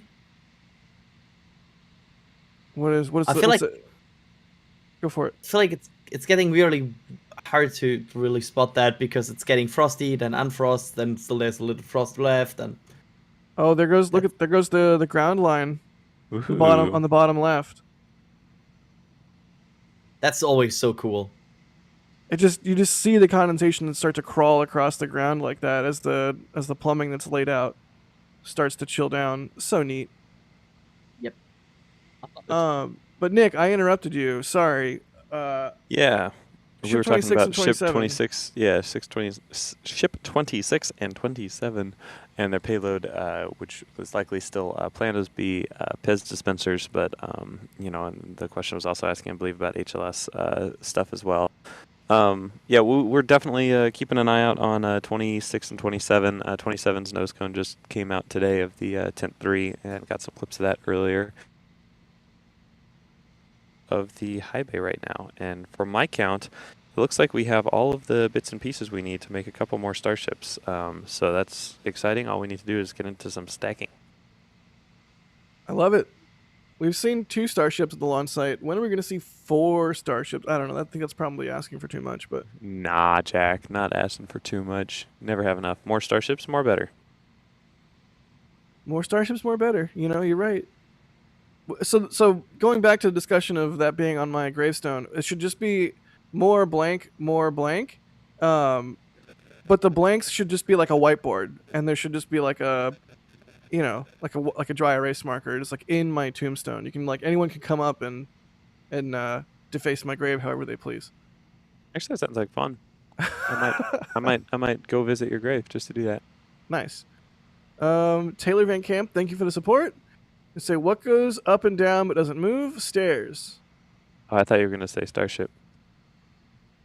I'm sort of mad that I just read this on stream, but hey, they got me. Yeah. They got me. Nick, thank you for the support. They say, ignorance here. What is difficult about orbital refueling? They've already demonstrated they can dock one orbiting body to another orbiting body. The fuels are pressurized. Won't they just flow? I mean, they can use like ullage thrusters or... Oh. Engine chill. Yep. Yeah, you can see on the right side, at the base Yeah. of the tower, that vent that's occurring, it's not actually at the base of the tower, it's just in front of the base of the tower from this camera view. But that is the engine chill vent, huh? Yeah, they are. Okay, 100% sure at this point. This is a countdown flow. So this might be with the with the Notmar posted and with the spin prime performed earlier. I feel pretty good to call this a static fire attempt. I mean that maybe you can clip this later and be like, haha, it was another spin prime. But yeah, this feels very static fiery. I think as long as you're not talking about methane and flare stacks, you have a low risk of things being clipped and played later, but who knows? Actually, I got clipped because I said it could happen any minute now, and then on how the spin prime happened. Oh wow, that's amazing. Yeah, that was the cool. cool. Notmar though. The Notmar is a good, an interesting indicator. The fact that they issued it I don't know within the last 30 minutes. It seems like they would not have wanted to do that unless they were really going for it. So, and especially given that it was after the spin prime from the morning, so it's not like previously where we've seen them do a spin prime and then we're kind of like, oh, they're gonna do more, or are they not? With that Nutmar and with this moving back into engine chill and propellant loading on the booster, seems like they're going for it, which is awesome. Back to Nick's question really quick, because Nick was very generous with the support there. I don't think they'll quote just flow, but there will need to be some coaxing, whether that's like we were saying, all its thrusters or what have you. But figuring out the mechanics of that, I don't think will be trivial. I don't think it'll be like, a super insane problem. It'll be a tricky problem, but I don't know. Does anyone have any thoughts on next question here before we move on? Yeah. Oh, sorry, I was muted there for a second. The problem is not really pressurization with on orbit refilling. It's the fact that there's nothing to keep the sorry.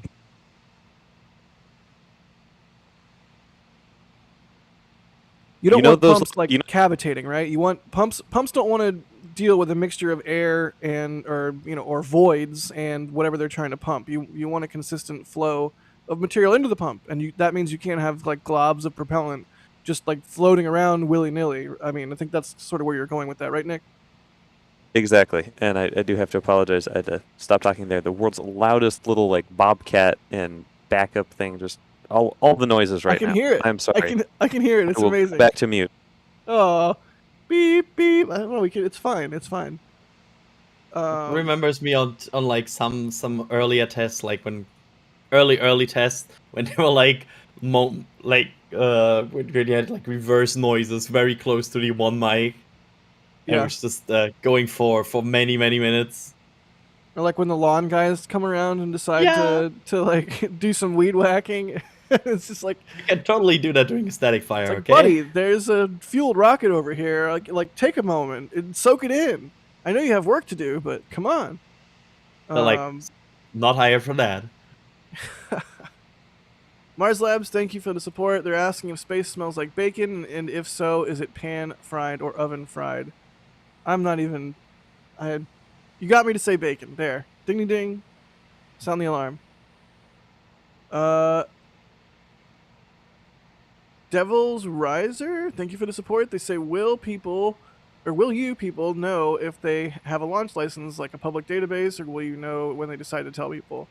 I mean, suffice to say, we keep our eyes out for all that stuff. So, if a development occurs, it'll be on the NASASpaceflight Twitter, or one of our own, or both. Amanda, thank you for the support. Josh, thank you for the support. They say, how much of this test campaign do you expect needs to be repeated for B8+? Is B7 confirmed for first orbital attempt? As far as I know, they're still going for 7 and 24.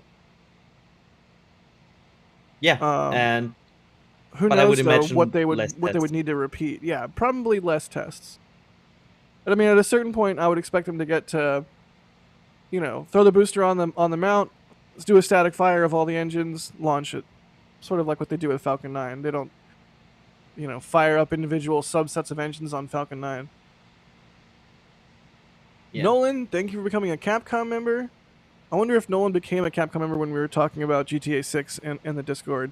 At Capcom level and above, you get Discord access. Plus all the other perks like the sweet members emoji, like the grackles that I'm about to throw into chat. Grackles. Sorry, chat mods. You're about to deal with a deluge of grackles. But yeah. What?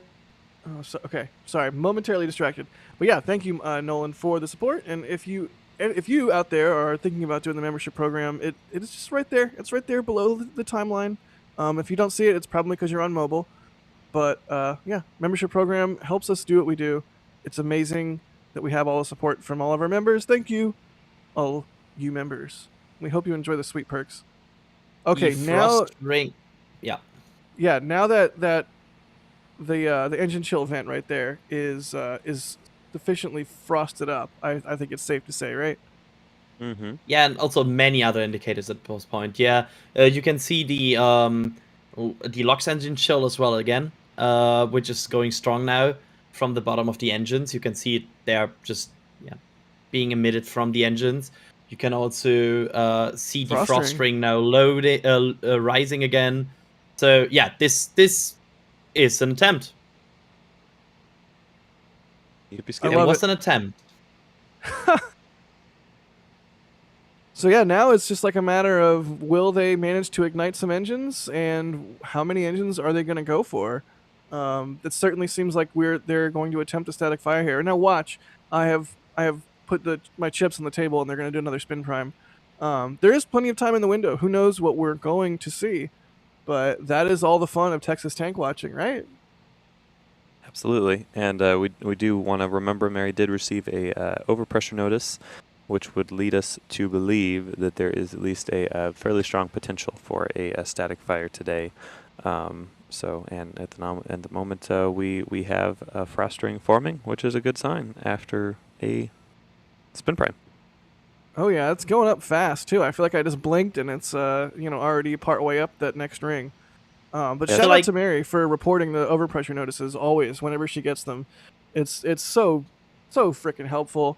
And it's just a nice little piece of insight that we get as part of her reporting, and it's nice. It's nice to be able to say, oh, there was an overpressure notice. It's another data point that we can add to our sort of reading the tea leaves here. Yeah, also, I think what will be interesting here is if the frost ring will rise to a different level than before.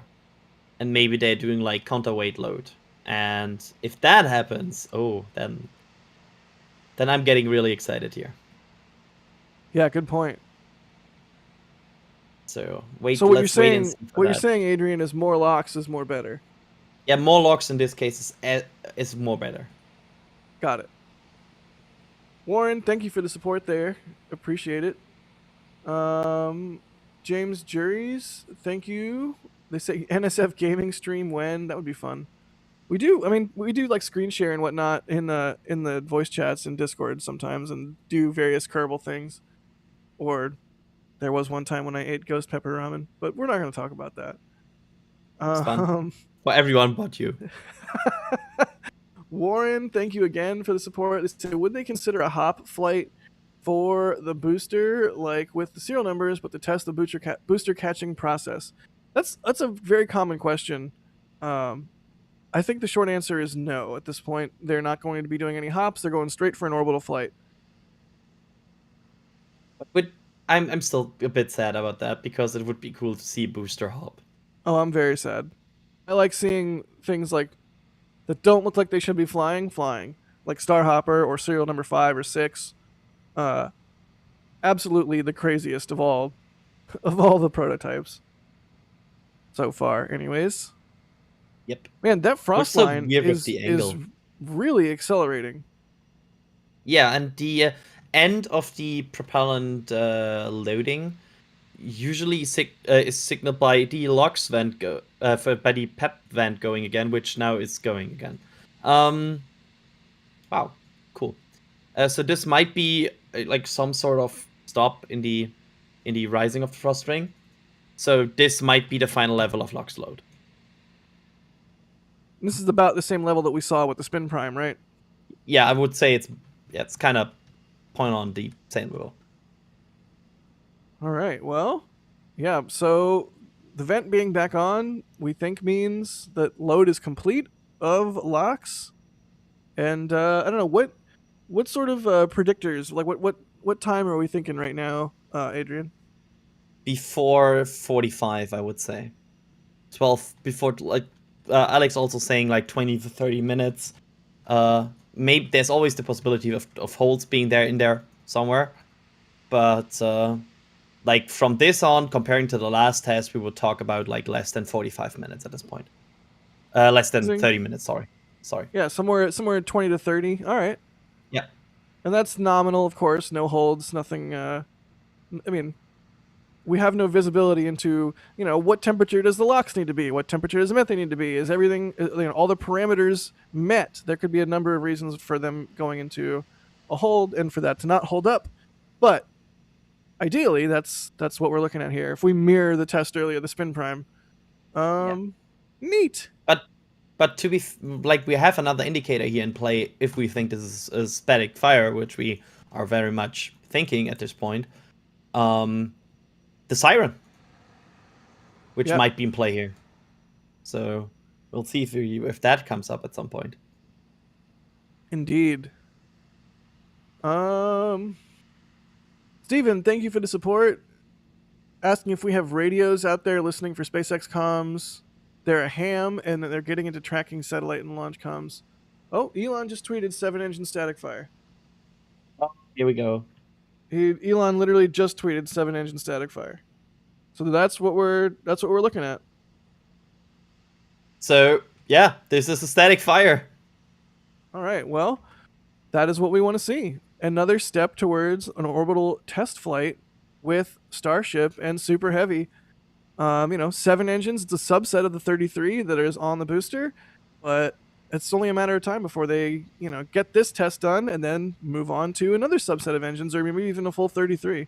I'm not sure what the progression is going to be there, but I wouldn't be surprised if there's some intermediary stops before we get to a full 33 engine test. But either way, 7 engines today would be the most number of Raptors fired at Starbase. I think fired together ever. Yes, definitely. And that is also would be the most thrust from any test of the Starship program so far. So a big milestone. Like it's not just another engine. It's a milestone test, which is super interesting. As for the question from Steven, thank you for the support so much. I don't think we have any radios out there actively listening. I have sort of snooped around when I've been out there. I did. If you guys remember, if you're an old tank watcher, with serial number 1, when they were stacking serial number 1, I happened to pick up some crane audio from the crane crew, and I could hear them, saying like, move it to the left a little bit, down, that kind of thing. We put out a video on it. I wish I had the link handy, but that does exist on our channel somewhere back in the recesses of the SN1 days. But yeah, good question. 7-engine static fire. You see it there in response to Eric Berger. Love it. Cool to get confirmation, because that also, I would say, that kind of heavily implies that the last 2 static fire spin primes that look very similar were indeed 7-engine spin primes. I would at least bet on that at this point. Yeah, that makes perfectly logical sense. So, 7-engine static fire. Let's do that. I mean, I'm suddenly ridiculously excited here. Yeah. You gotta love getting a little bit of information and being able to, confirm sort of what you're wondering about, rather than just sort of going into a blind. Both are fun. That's part of the fun of tank watching. It's not knowing what you're going to see. But now that we know that all the indicators that we've been talking about are indeed leading up to a 7-engine static fire, is kind of nifty. And Nick is reporting siren. So we're 10 minutes out. That's the 10-minute siren just now. Nick and Mary in our back channel both reporting that we have a siren. I am ready for it. I think everybody here in the chat is ready for it as well. Adrian, how do you feel? Excited. This is the most engines that were ever fired before. Hopefully, will be fired below a Starship prototype. So this is majorly exciting. I'm shaking. I'm putting 7 Raptor engines into chat, because if we get a 7-engine static fire, I think that's appropriate. I feel like that's very fitting.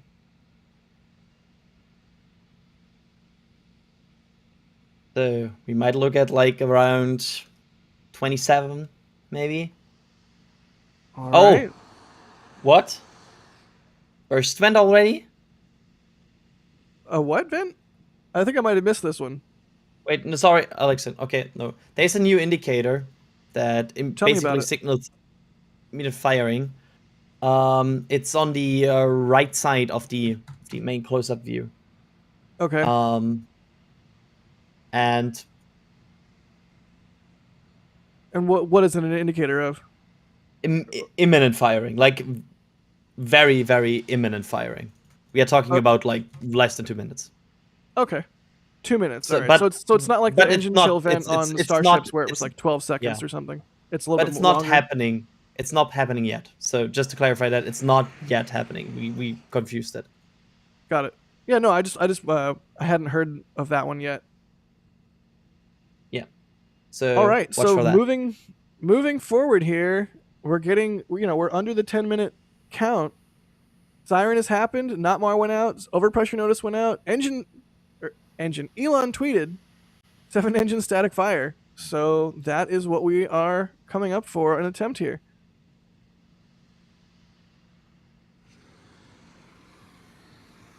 This is getting exciting. Extremely exciting. I'm ready to shut my mouth and listen to the rocket do its thing. Space Pope, thank you for the support.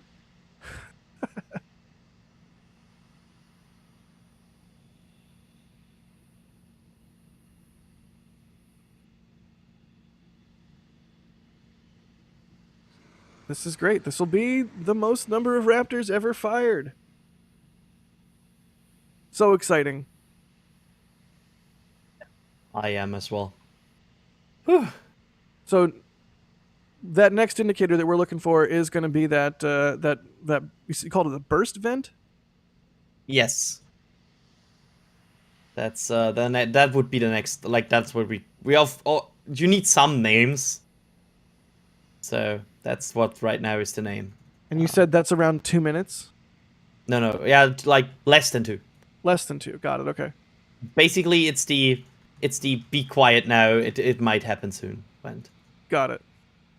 Well, before I have to be quiet, I just want to thank. I see a whole bunch of members coming in. Jim, Kevin, and Oscar all becoming Capcom members. Thank you so much for the new memberships. We so appreciate the support. It's absolutely critical to help us do what we do. Pay for all the data on the robots. Pay for the robots.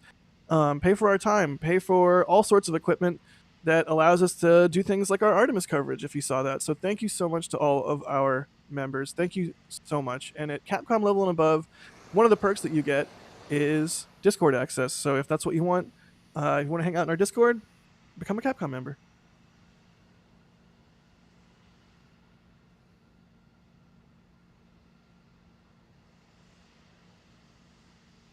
Let's see. Siren was at 10:17. So if we 5 take more minutes ish. yeah, sometime in the next 5 minutes.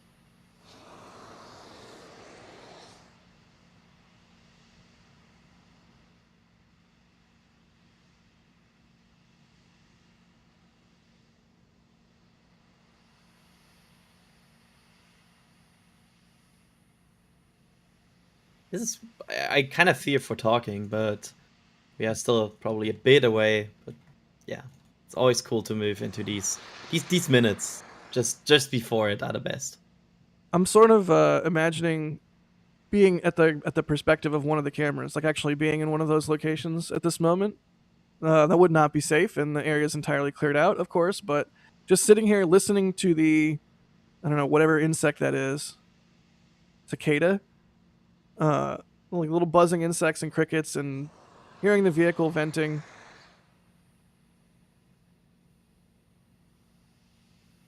I'm just loving this view. This moment. Let's see a 7-engine static fire. Come on, SpaceX.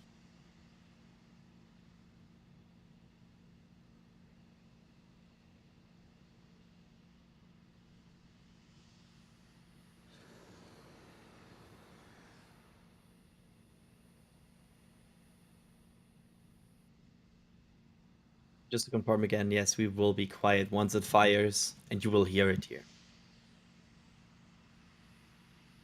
I'm trying to contain my excitement. I cannot. I'm not even trying. Come on, Booster 7. 7 engines for 7.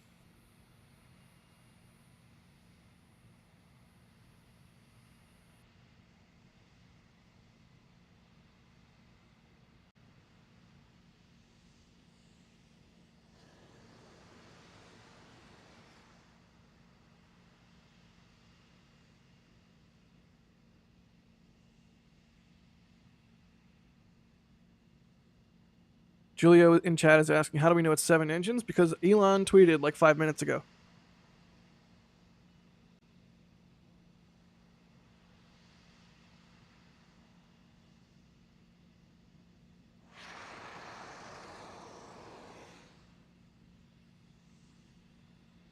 Just waiting for the final indicators I'm before T0. I'm over here spamming emoji in chat. I mean, it's one strategy to deal with the stress.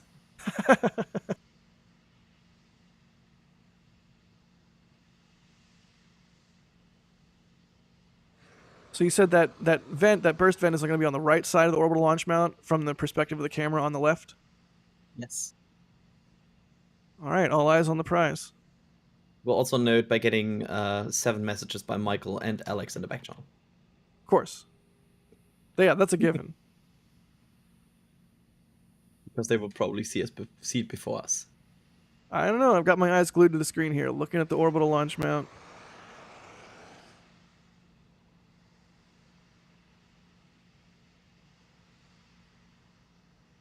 Could be any second now.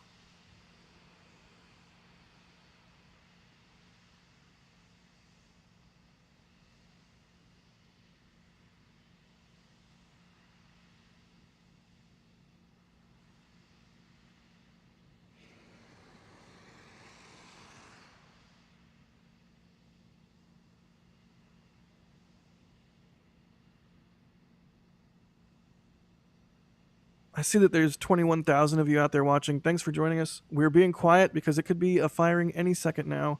We're expecting a 7-engine firing per a tweet from Elon.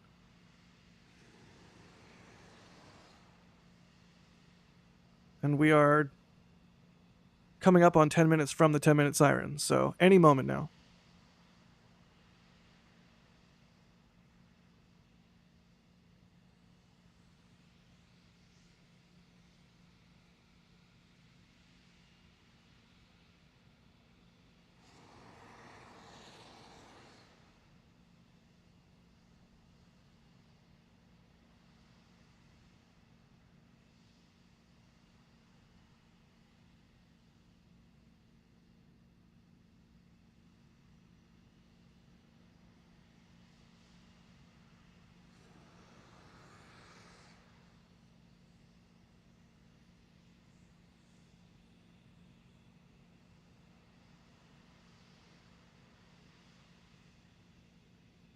It's like I don't want to say anything. I don't want to talk.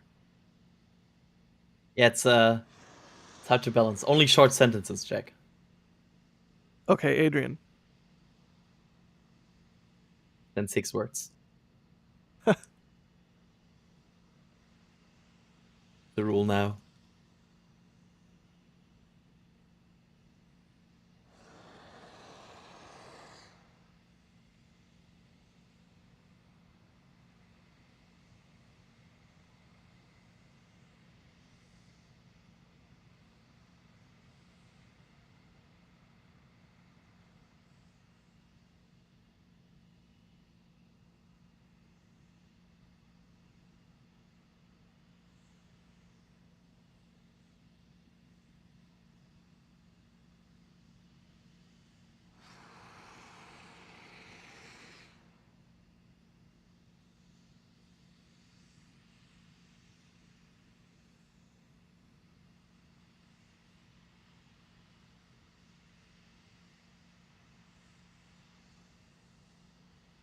Still no vent on that right side. Okay, we're coming up on 12 minutes after the siren. Again, there could always be holds in this countdown. We don't know. All we know is that the 10-minute siren sounded. Yep.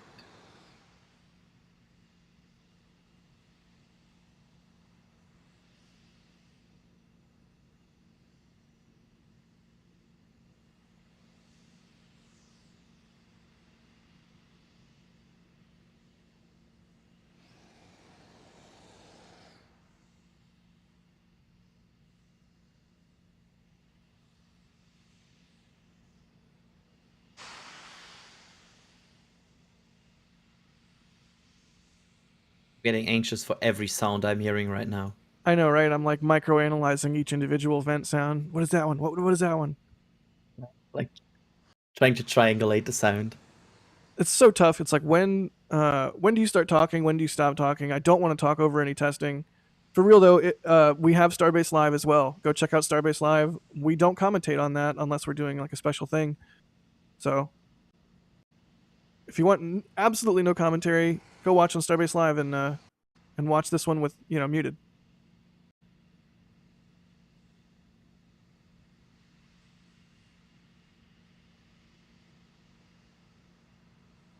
Just second screen it to get more camera angles. Yeah, that's never a bad call.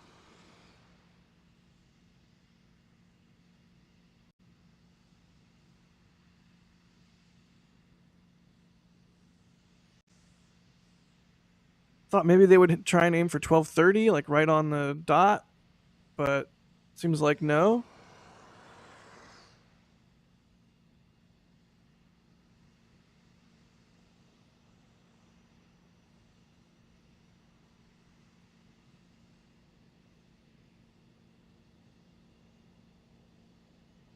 Huh. This is going for a long time. Yeah, at this point, I'm starting to think maybe we've hit a hold of some kind. I mean, I think it's probably safe for us to talk, given that there is that burst vent that we've been talking about that should give us an indicator that it's time to shush. And at Yeah, this that's point, true. I don't know. Maybe I'm going to regret this later, but it seems like we're in a hold at this point. We can get back to a little bit more commentary.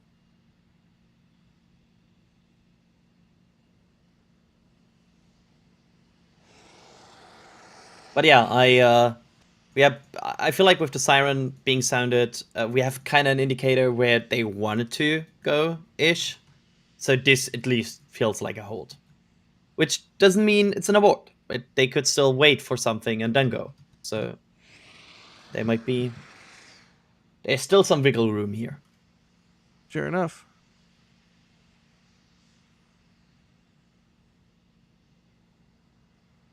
So interesting that we got the siren, and now we're waiting. Yeah.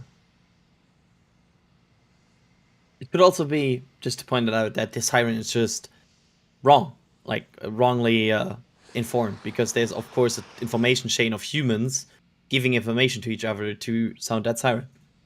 So there could always be the possibility that some timings are just a bit wrong. I mean, yeah,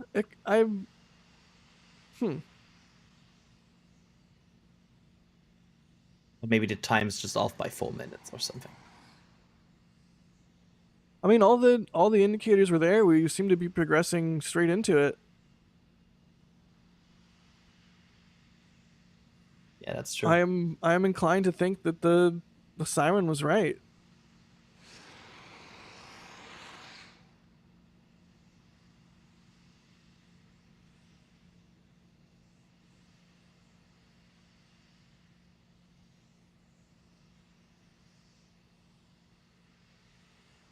All right, well, we will wait and see what happens next. They have plenty of time in the window.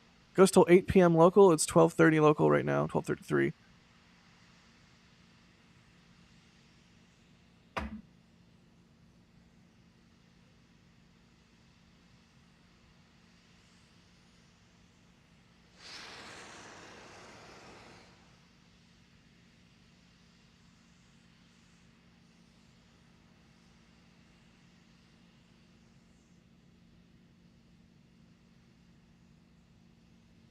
Well, if it was a full abort, we would be seeing a depress, which we have Yes. not yet seen.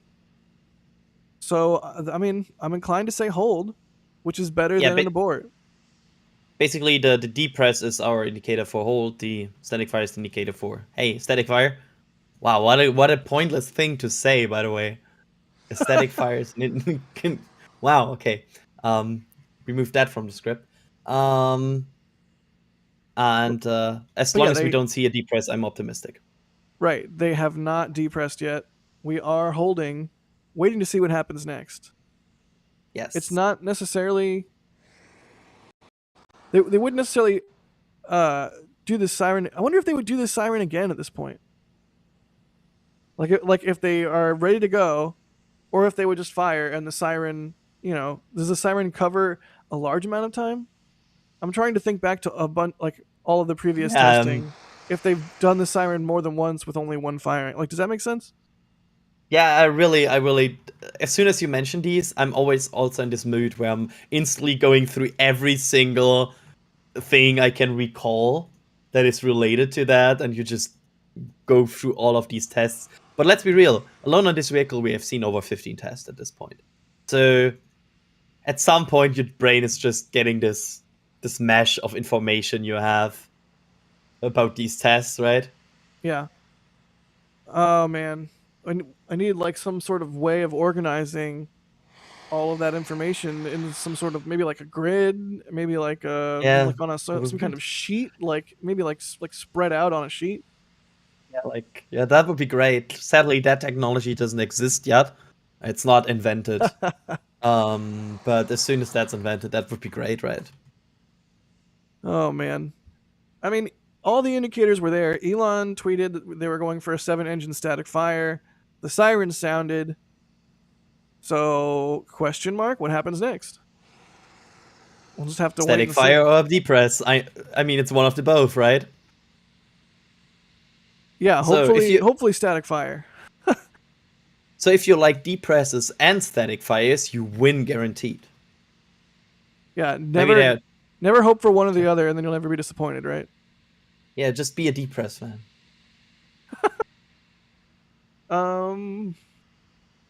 Reaper, thank you for the support.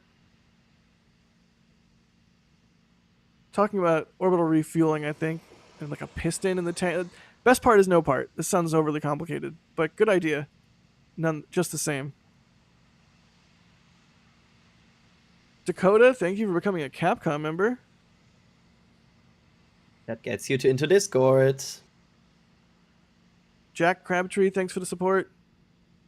The Captain Fuzzy, thank you for the support. They say, will a new tower at KSC have to undergo any sort of approval survey like the FAA impact study, or will it be preempted because it's under NASA authority? I think they already had approval for environmentally for that Starship pad. So not an issue.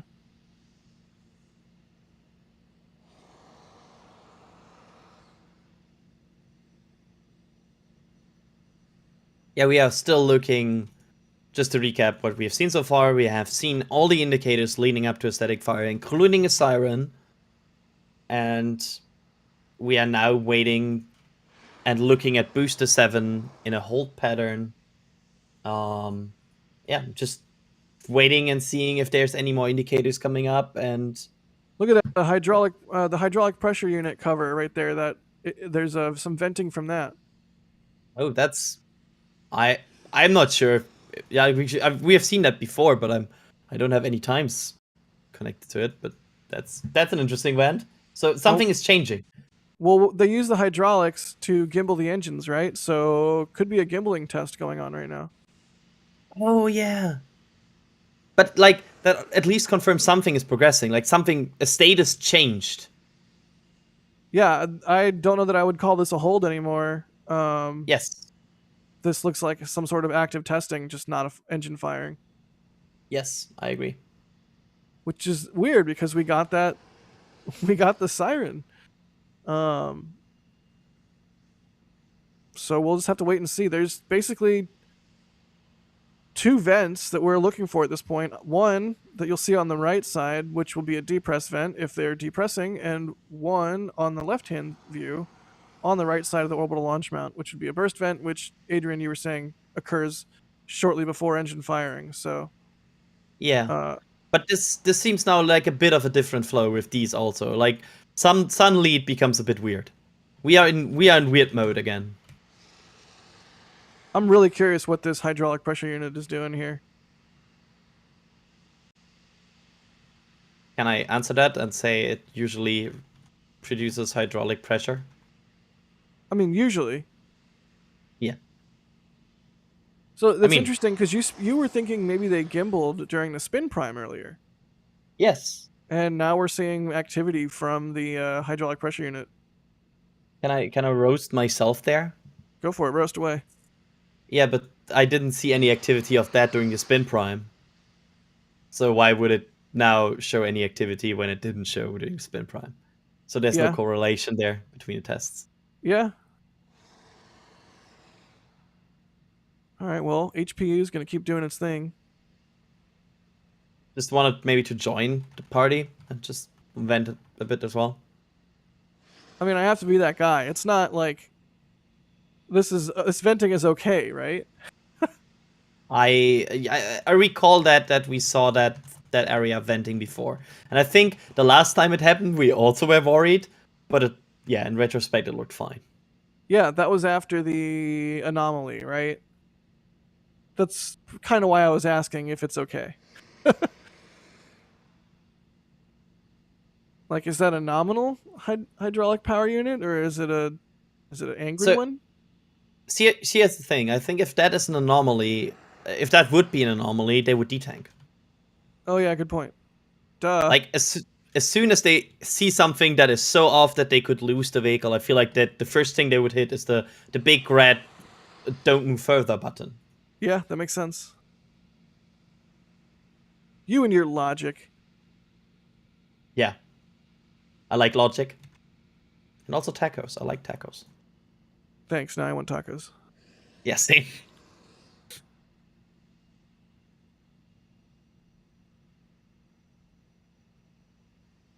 All right, well, this is interesting. I see a question, someone asking how long can they hold after fueling before they have to recycle. I think we might be about to find out. Yeah, this is experiment ongoing. Ask us in 5 minutes again.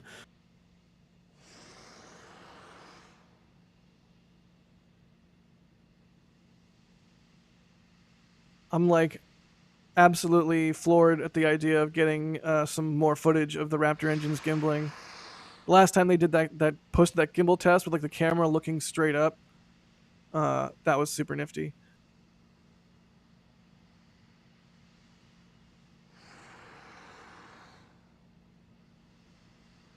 So we're still waiting to see. No detanking, no depress has happened. Hydraulic pressure unit is venting like crazy. And looking for the burst vent to maybe do its thing on the right side of the orbital launch mount there.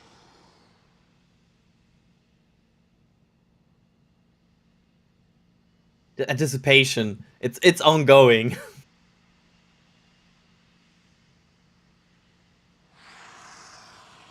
You're going to have to add an HPU venting column to the spreadsheet.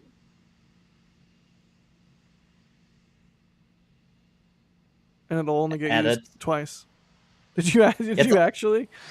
No, but it's always funny to have like some of these indicators that come up once and then never again, and you're like super sad looking at the spreadsheet sheet and being like, well, that was a waste. One. Yeah. That reminds me of the ships doing their like the flap vents, and would be like, what is going on with the flap vent? Like that looks crazy. And then it only ever happened like a handful of times. Yeah, or the mustache vent. Yep. All right, so we have a still active vehicle here. They could fire right now as I'm talking. We're hopefully not far away from another test or another attempt at the test. I wonder if we get another siren or what, but either way, that is why we are watching. It's because you never know what you're going to see down in Starbase. The good news is there was no depress vent. My God, I can't talk under pressure. Yeah, there was no depress. So this is still ongoing. Like they didn't detank it, nothing. So this is good. Still.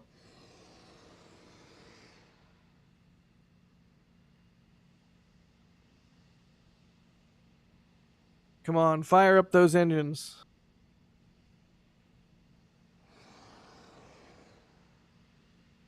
There, I'm putting 7 Raptors in chat for luck. Oh, Kevin had the same idea as me. Good job, Kevin. First 8 just to see what happens. No, you've broken it.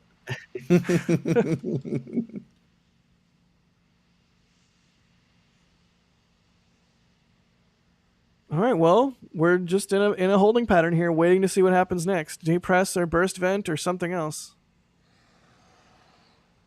HPU just detaches from the stack and flies into orbit by itself.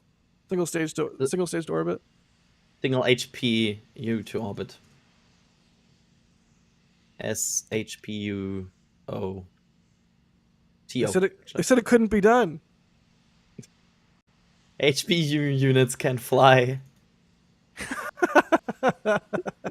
Okay, that was pretty good. HPUs can fly, yeah.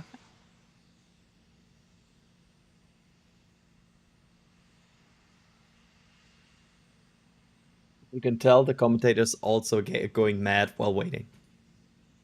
I mean, I'm just excited here. This, like we were saying earlier, would be the largest number of Raptor engines fired ever. Like, period. It's a pretty big milestone.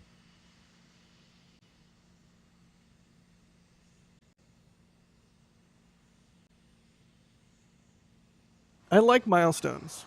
I like testing, and I like testing milestones. Because it means you're making progress. Which is good. I'm so curious what is going on with the hydraulic power unit. It's just a new vent to confuse us. They're like, turn that one on. Does it do anything? No, but it confuses people. I mean, I guess the duh answer would be it's doing hydraulics. Yeah, probably. It's powering the hydraulics. Like, okay, duh. But I don't know. I want to know more. What are they doing? Are they moving some engines around? If they do fire, if they do end up doing a static fire here shortly, I wonder if there'll be any gimbling during it. Oh, I think there's the burst vent. Yeah, static fire imminent. There's the burst vent. We just saw it. All right, here we go.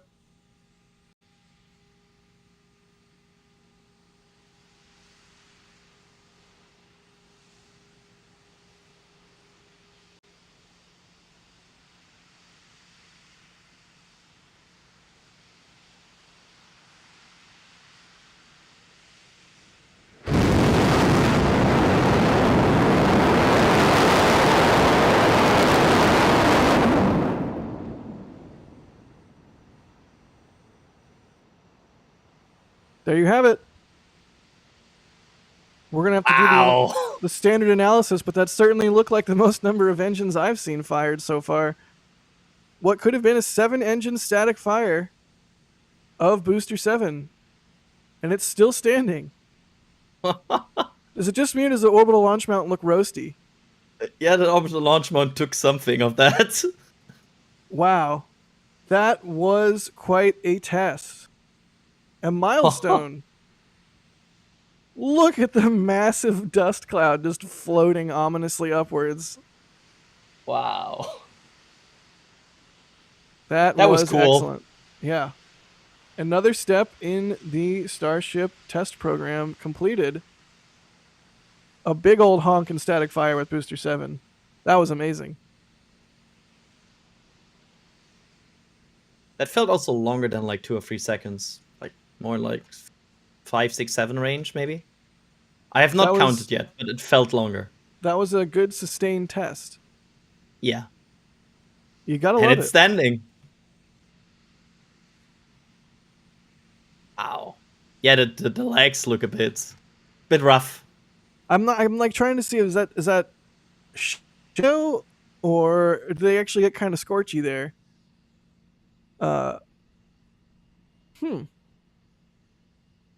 Either way, that was certainly looked like a nice clean firing. No, I didn't see a lot of debris kicked up, although I'll have to go back and watch it again. And like you said, it seemed like a nice long firing, so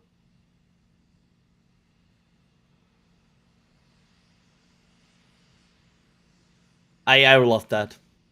That was cool. That was worth the wait. of course, yeah. I mean, we could have had to wait till like 8 o'clock. I mean, that's when the window closes for today, so it's not even one local. Alex pointing out in our back channel that was the exact same sequence as we've seen in the prior 2 spin prime tests. There were 7 engines. Yeah, perfect. Well, that was awesome. Thanks everybody for watching stuff like this. I mean, coming to hang out, watching Starship tests, booster tests. It's good stuff. it's just fun to be able to do. Chris, joining us, so I can jump out and edit a video of this and get it on our channel as soon as possible. Chris, Hello. hi. Hello, Bye. everybody. Yes, hello, Jack, and thank you, Jack, and bye, Jack. Bye. That was fun, wasn't it? Yeah, that was lovely. I love that. It felt so powerful. I've actually done one of those things I don't like doing, which is at Elon, because he's obviously around and watching it. He replied to Eric Berger's tweet, which thankfully linked our stream. Thank you, Eric, if you're listening. Confirming they're going for a 7 engine test, so I think it's fair game that I at Elon asking if that was all 7 engines, but from the visual indications, it certainly looked like all 7.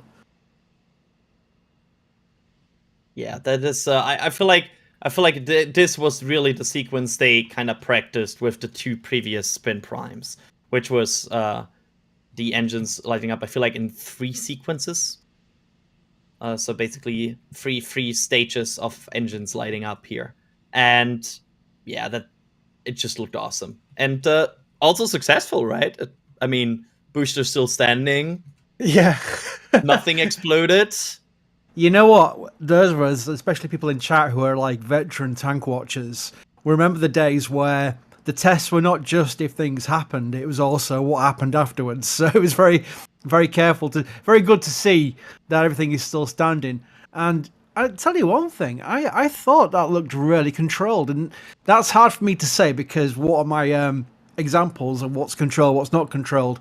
It's just the way you visually see things. I remember the old static fire test. It looked quite rough and debris firing everywhere and quite a little bit of fires or whatever. We saw one recently with a recent static fire test where it started off a little grass fire. I say little, but it was a grass fire. And it was almost the kind of the thing you'd always look for after a test that, is everything still standing? There's no like crazy venting going on. This looks really controlled. I don't think we've even seen a depress vent yet, have we? No. But sometimes that happens that they hold a bit after the test, maybe check if everything's good, and then depress. So that sometimes happened, especially on the ship testing campaign. And yeah, we'll see how they move from here on. I am just desperately looking for the host panel so I can see the questions we've got. Here we go. I found it. You tell I've not done a stream in a while. I'm like, where are things? I don't know where I'm looking. Anyway, there's little grey things to worry about that. It's just because it's live and it's doing test. But if that had happened during the static fire test, it'd still record locally, so it'd have been okay. But luckily, it all looked great during the actual test itself. Now then, Adrian, I'm going to ask you a question because I want to know this because I'm kind of catching up myself. What do we think is coming up next? Do you think, because the chat always, and I don't blame them for asking because I asked the question myself, do they really need to go for a next level of testing before we get towards that 33? I mean, we're looking for like a ring of maybe Raptors firing, something like that. What do you think would be the next milestone for a static fire test with booster? How many engines? I feel like with a bit of luck, we might see that in upcoming spin primes because they really were careful with this one and wanted apparently to spin prime it before they static fire the setup. So we might see them do that in the future as well. We'll see. Yeah, good question. How much they will go up? I don't think they will go up engine by engine. That would be a lot of static fires, and at some point that booster might be like, stop. So I'm maybe like in the range. I would hope, and that's not funded by anything, but I would hope in like the range of 12 to 14. That would be cool. That would be a good step, I feel like. I'm just going to change the pin as well in top of chat because I was just mentioning to chat that we have 2 competing teams. One where they say, don't talk, and the other one's when we don't talk, say, do talk, start talking, say something. Because the reason why we go more quiet ahead of a test is that we don't talk over it. The last thing you want to do is watch a static fire test with us mid-sentence in some super chat kind of chat. So that's why we always go a little bit more quiet towards a test. That was quite fun because it was held for quite a lot longer than we thought it would be, based on the T-minus 10 minute siren, which is not really a T-minus 10 minute siren. It's kind of a siren saying there's a test coming up. They aim for around 10 minutes, but of course it never is bang on the dot, so you can't set your stopwatches by it. But luckily, it's just a case of making sure we don't talk over the noise of what we hope our 7 engines. I'm checking my phone as I'm talking because we have some tweets by. I'm looking forward just in case Elon replies. Look what you've made me become. I'm now a social media hogger where I'm watching my tweets just in case we get a reply from the boss. But so far we've got tweets from Mary and Nick, and I'm just going to make sure they're into chat because they are people there. Are people there, Nick and Mary, who have taken some wonderful photographs. Here's Nick's first of all in chat, which I've RT'd already, and I see one from Mary. I'm just going to find it. And there's... Oh, Mary's on a video. There we go. You lucky people. Mary's nice calling content. It. Mary's calling it. Booster 7 engine static fire. So let's put that sums it up. Well. But yeah, right. I think what we observed there was indeed a hold. This with the siren being delayed and everything. I feel like that kind of was what happened, what we observed there. And yeah, it seems like whatever happened then was resolved and they moved on. And also that could be the case that they just have check-in holds. And they were like checking a bit longer. Because you don't want to fire 7 Raptor engines blind, I would imagine.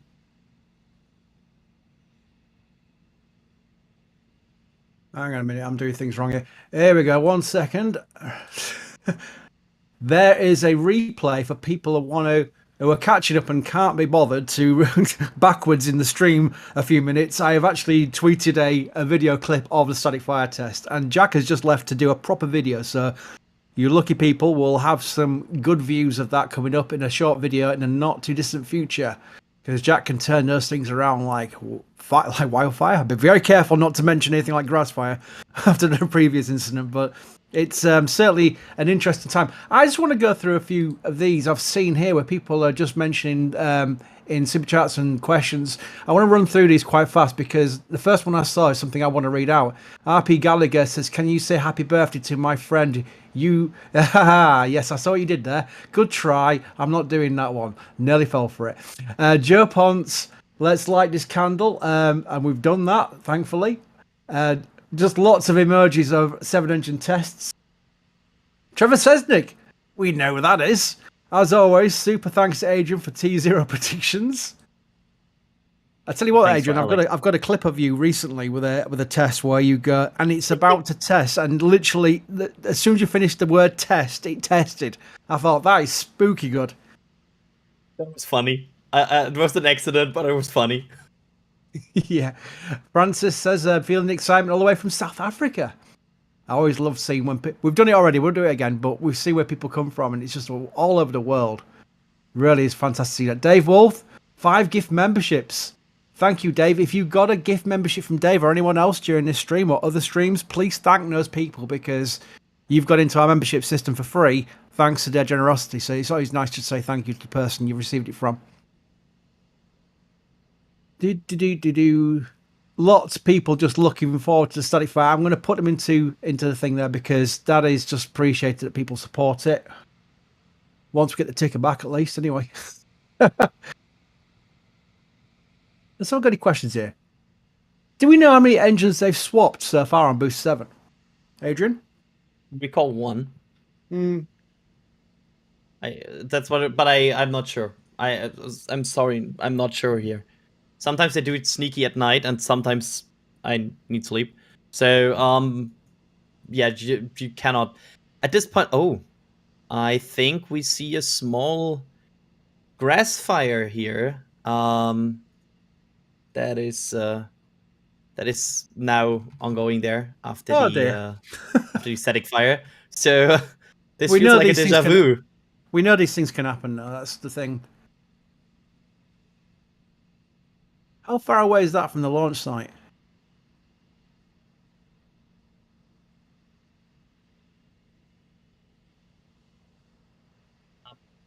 Like not that much, right? It should be there on the right, there by the lock stop coolers, I think. Ah, right, yeah, I can see it now, yeah.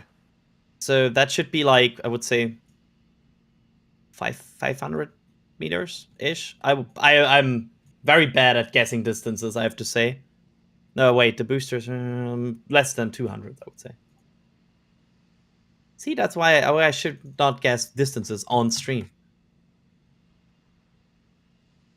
A question about the blinky lights on the orbital launch tower. We've seen those crazy strobes during night streams where they've now got these white strobe lights flashing, which we see more obvious during night, obviously. But they've also got the green and the red lights and what have you. Have we got any indications of what they're portraying when they flash the different colors?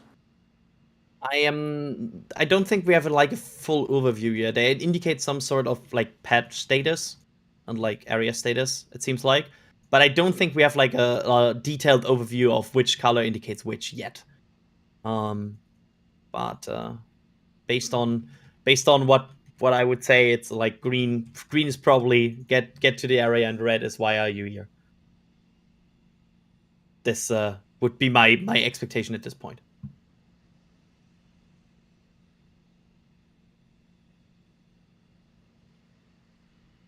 Right, a question. I'm looking for questions that are really tailored for you, Adrian. Hence, Anthony asks: in the event of an abort, can the fuel be put back into the storage tanks? Oh yeah, they that's why they have like recondenser operations there and everything. That's what they try to do usually, because you don't want to waste all of your fuel you put into the vehicle. So they're not venting out everything there. They are trying to recondense it, to cool it down again, bring it back to the tanks. So they breaking news. Sorry, Adrian. I hate to interrupt you in the middle of something that you can answer, but Elon has replied to our static fire tweet. I'm just finding it. Elon replies: chamber pressure looked good in all 7 engines. Glorious news. That's very good news indeed. I like that. Good, successful tests are always good tests. So that was the most successful firing of Raptor engines so far. That confirms it. See, I can't just not reply to that. I'm going to find out good. what's next in the test milestones, and I don't want to talk and type at the same time because I'll send him some gobbledygook because I can't multitask to save my life. But no, that is great news. That confirms. First of all, that's the main thing. This is now a new record. That's the first time they've fired up 7 Raptor 2s, or ever some Raptors at all, at the same time. Remember, they do fire up Raptors a lot at McGregor and places like, obviously with their test cycles, but they're 1 at a time. This is 7 at the same time. And that's a big deal. And that is progression forward. We are ultimately going towards that 33 engine static fire test, which is going to be something, because I thought that 7 engine test was very impressive, to say the least. So what 33 engines would be like, it'd be something else. Yeah, I am so excited for these high amounts of the of engines tests, because these already are so impressive and so powerful. And imagining 33, I mean, that's way more than this. This will be crazy to watch. Indeed, and luckily we've got a replay we're going to show you now. Michael has queued it up for us, so you lucky people, we're going to see the 7 engine test again right now. Here it comes.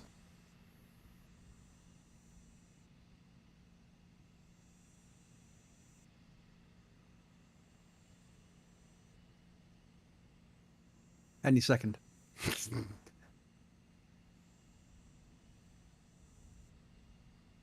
it goes.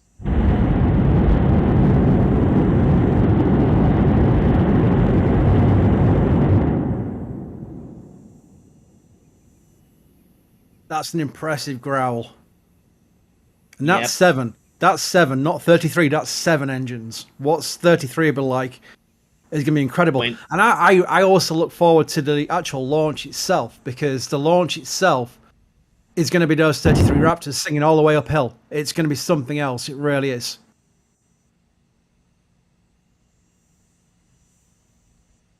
That's not even 1/4 of 33. Just crazy.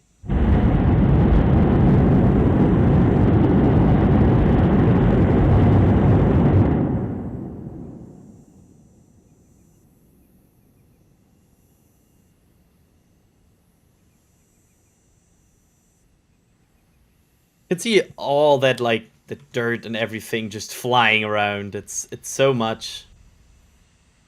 I think Adrian, that was the thing that caught me the most visually wise after the firing itself, was that huge cloud of dust that is thrown up, just hanging above the top of the orbital launch tower. I thought, wow, if that's what 7 does, what's going to be like with a full engine test? It will be a Speaking of- lot. Yeah, it is a quick update on the little grass fire. It's not really dramatic just yet, so that's good. That's good news. Yeah. Looks like it's calming down a bit there. That's I like that.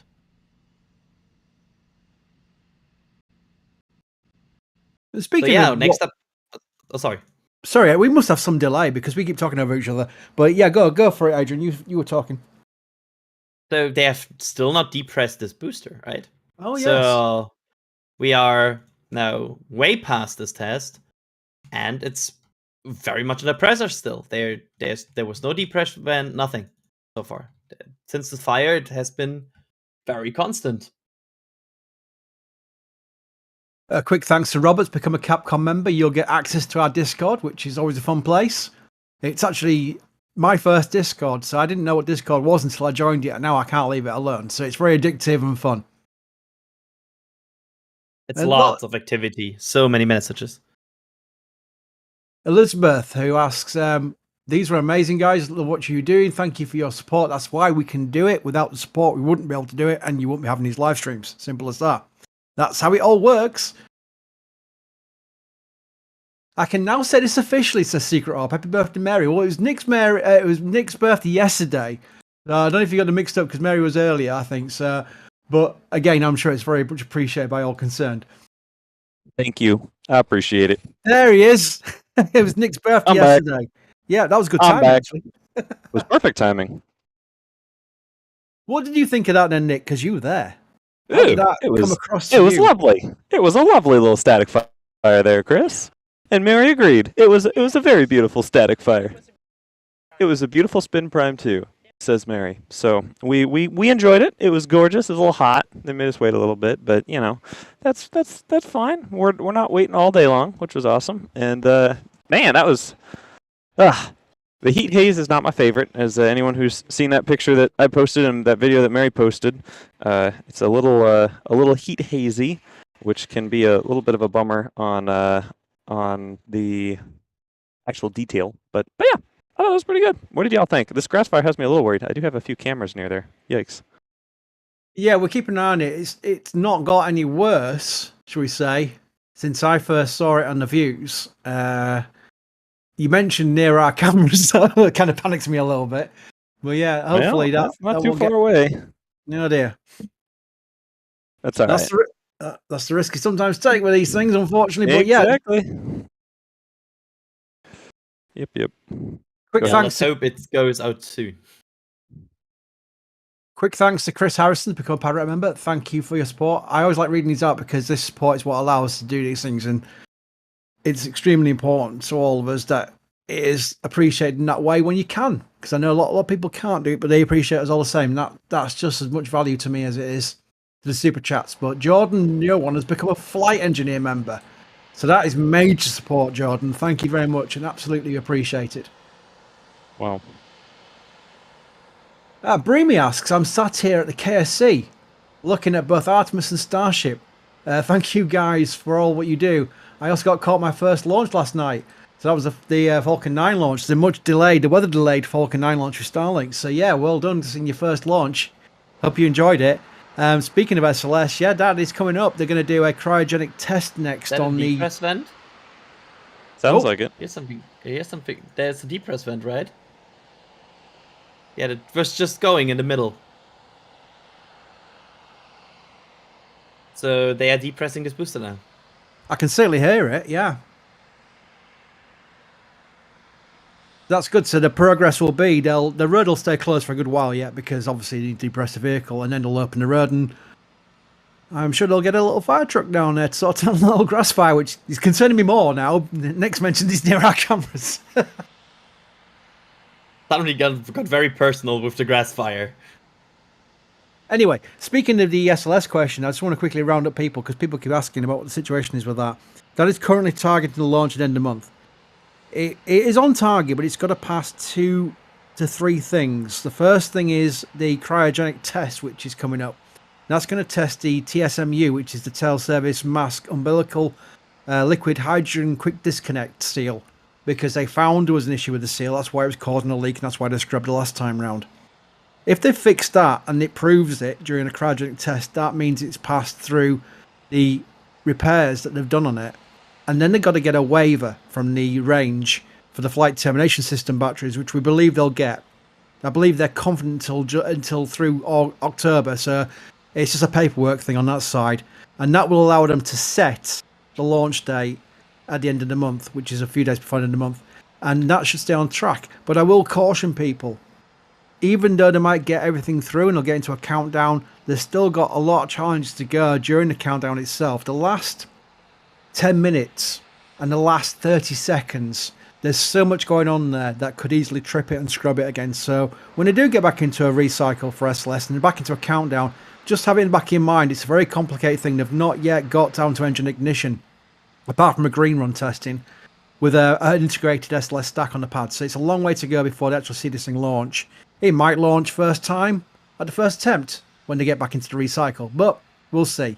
But just a little bit of caution, because people think SLS is scrubbing. It's like, oh, it's kind of expected. It's the first time flight of a vehicle. And you're going to see this with Starship, bringing it back on topic with the Starbase.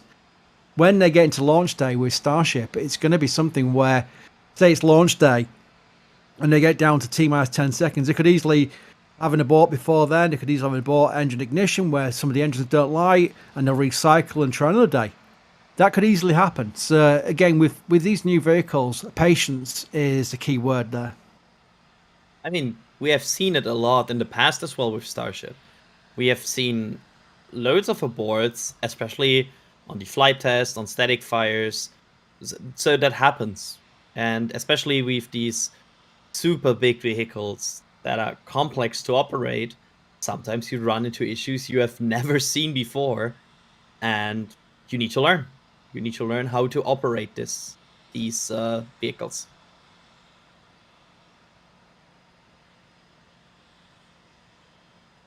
Catching up with some of these comments, Mark asks, who's under more pressure, B7 or Adrian and Jack? the funny thing about the streams is the pressure is that you really don't want to misrepresent what you're seeing, which is the first thing. That's obviously key. But the second thing is, with us not seeing like a countdown clock, SpaceX don't provide a countdown clock so we can watch it. So we have no idea when the thing could fire apart from visual indications. As we saw, luckily, with this test, we knew where they were getting very, very close to static fire test. But you don't want to talk over the engine ignition because that's the sound you want to hear. You don't want to hear our voices, you want to hear the sound. So that's the pressure of commentating during a static fire test.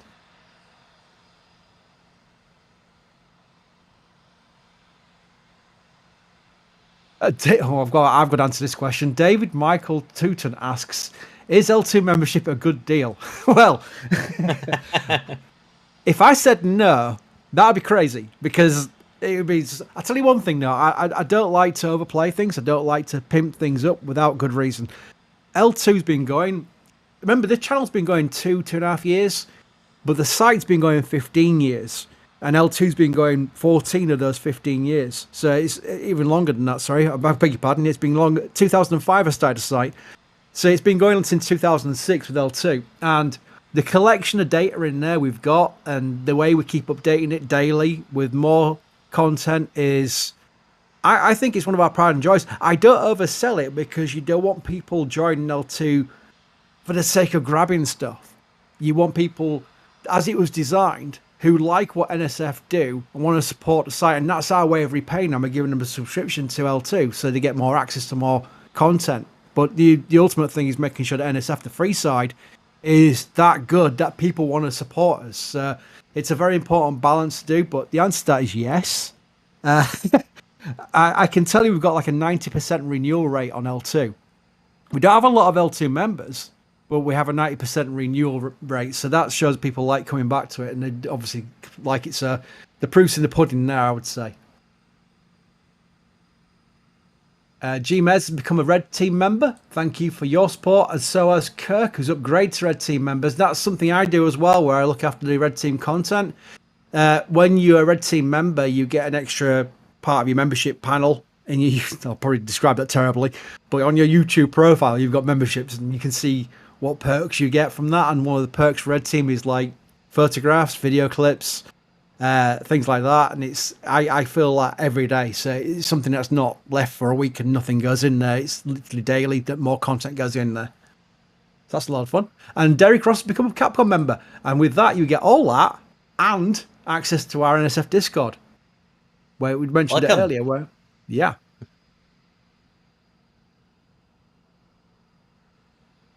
A lot of questions, Adrian, about the flame trench. They're still skeptical about why no flame trench. What's the consensus through this being a successful strategy? P.S. I like flames a lot. That's Steve. Flames are awesome as long as they're heading in the right direction. And trying to see how this all will work out. Obviously, we haven't seen 33 Raptor static fire yet, and we just saw 7, which was more than we've ever seen before. So today is a special day for sure, but hopefully to be quickly outpaced. Disney Lovers asks, did they test the water deluge yet on the orbital launch mount? Not that I've noticed since that one test that we saw. Keep talking about this test like it was the back in the old days we had the water deluge test, but it's starting to feel like that. It's been probably 4 or 5 months since the water deluge test, and it was just that one. We've got another replay to show you, by the way, guys. So you lucky people are going to see a replay now from the close-up camera. So that is coming up right now.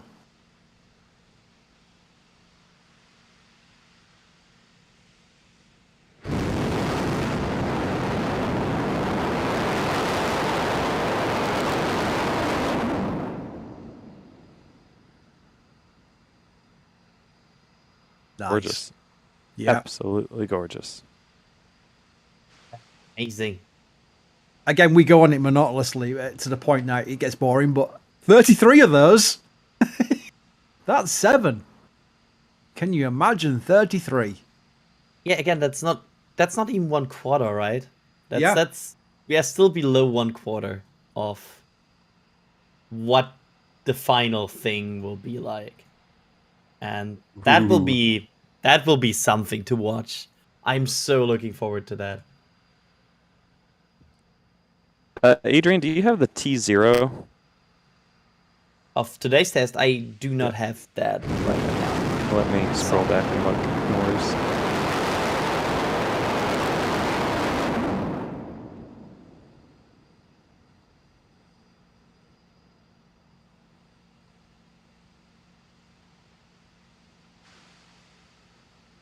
I love the dark plume just lifting, and you can see the pad still there and everything. So cool. Yep. There was many a time where that test would happen and you'd find hunks of metal everywhere, especially during the initial landing attempts. Yeah. Many a souvenir was found. It looked really clean. Like we said that before, but there was no obvious thing what we could see that looked off, or like where something looked a bit weird.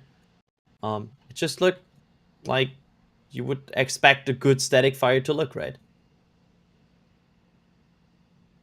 Quick thanks to Brett, who's become a Red Team member, sorry. As has Kevin. Thank you very much for your support. Jim says, great job, all y'all. Thank you very much for that comment and your support. And Derek Ross become a Capcom member.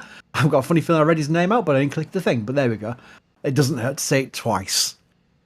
Tyraconda. Oh, sorry, I butchered your name there. I apologise in advance. Any real information on non-reusable ships initially for payload deployment and just catching the boosters? Saw it somewhere. It sounded really weird. Yeah, it's that question. So let's have a look at that question again slowly. Just waiting for it to come up. Here we go. Any real information on non-reusable ships? Aha, right, okay. Initially for payload deployment and just catching the boosters. I've got it now. Yeah, you saw it somewhere. You saw it in a late cycle, I believe, from Alex on the site. We're watching very carefully some of the ships that are not being covered in TPS. Again, a lot of it is speculation because that's all you can do. You can look at things, you can work it out from there. There's 1,001 Twitter accounts which will speculate just the same as well. And somewhere, by following them all, I think that's not a terrible thing because you'll somewhere in the middle find the truth. but only Elon can really say what the plans are, because he is the official conduit for information on Starship. And that's what I always tend to be very careful with, is to see how it comes from there. But there is certainly some potential that to get the initial Starlinks launched, they might go for that process of just basically going expendable on the ship for a while. Who knows if that becomes reality or not? We'll find out in the not too distant future, but it's certainly an option. I think the priority for SpaceX, if I can speak for them, which I don't want to do, but I'll do it anyway, is that they've got a major goal of getting orbital. And that's what Boost 7 and Ship 24 are currently tasked with. That is their main target for their program right so far, is to get to an orbital test velocity with this vehicle. What if they lose it during re-entry? If they don't land, the booster has a problem during back, that's fine. I think if they get to staging and they get into an orbital velocity with ship, I think that would class as a major win.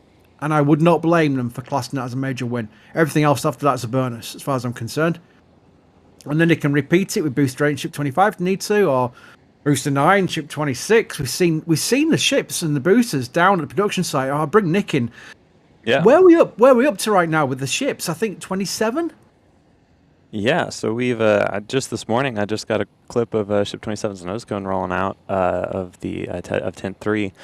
So as far as my count is concerned, plus or minus a few ring sections, we seem to be pretty much ready to stack Ship 26 and 27. Again, plus or minus a few ring sections.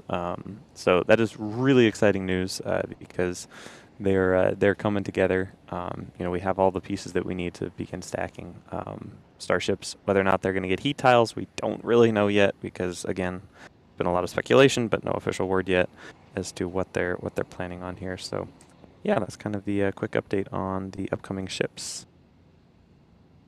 I really like this question from Christian Phillips, who says, what do you look forward to seeing, and what do you think will be the next big thing to happen being developed in spaceflight industry in the next 10 years from now? I will start first, and I'll go around the horn, as they say. I personally think we're into an era now of big rockets, and that opens up many possibilities. We've been stuck in low Earth orbit for too long now, and as much as I love shuttle, I certainly appreciate its restrictions, not just from its capability, but also from the budget it eats up. And now we're into this commercial phase that's really fostered all these new companies, not just for low Earth orbit, but for also beyond Earth orbit. And that's what Starship and SLS are initially tasked to be as well. They're designed for that. So we're looking forward to that capability coming online and being probably in a healthy state of operation within the next 10 years. And that is spreading it out and giving it a lot of flexibility. Because if they are initially successful in a pace that the companies hope for, we probably will see boots on the moon again. And we might be looking at the first missions to Mars with Starship. Again, working on Elon's very ambitious timeline. But we're talking within the next 10 years. It's certainly possible. Especially if the program goes as he plans it to go, even with some flexibility to that. But that's what I'm looking forward to the most. I'm also, if I dare bring it up, looking forward to point if the SpaceX go for it. Yeah. I'm a massive fan of point to point. I know a lot of people aren't, but I am. I think that'd be revolutionary for the planet. And I think when you come across, it's not a lot of people, but you do come across them, people who say it's all about space. If you can create rockets to be a benefit to Earth, which they are, but obvious benefit to Earth, such as Earth transportation, I think that'll be a huge thing for the planet. And it'll reduce the fact that we're restricted to the fact that if you want to fly long distances, you're going to be stuck on a plane for 10, 12 hours, if not more. That would completely get rid of that. And obviously, the economy of scale, it needs to be start off like Concorde for the rich and the elite, but eventually, maybe through the economy of scale, become viable for someone who's paying like $1,000 for an airline ticket transatlantic. So that's what I'm looking forward to most. Okay, Nick, I'll let you go now before I talk too long. Yes, well, I mean, I know you love point to point. I'd say I'm most excited to see what people are able to build in space over the next 10 years as launch costs drop and payload fairings grow.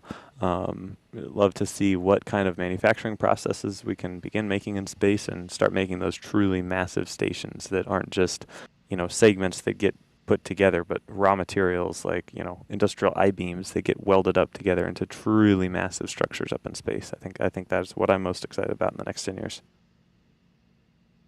Adrian, what are you looking forward to?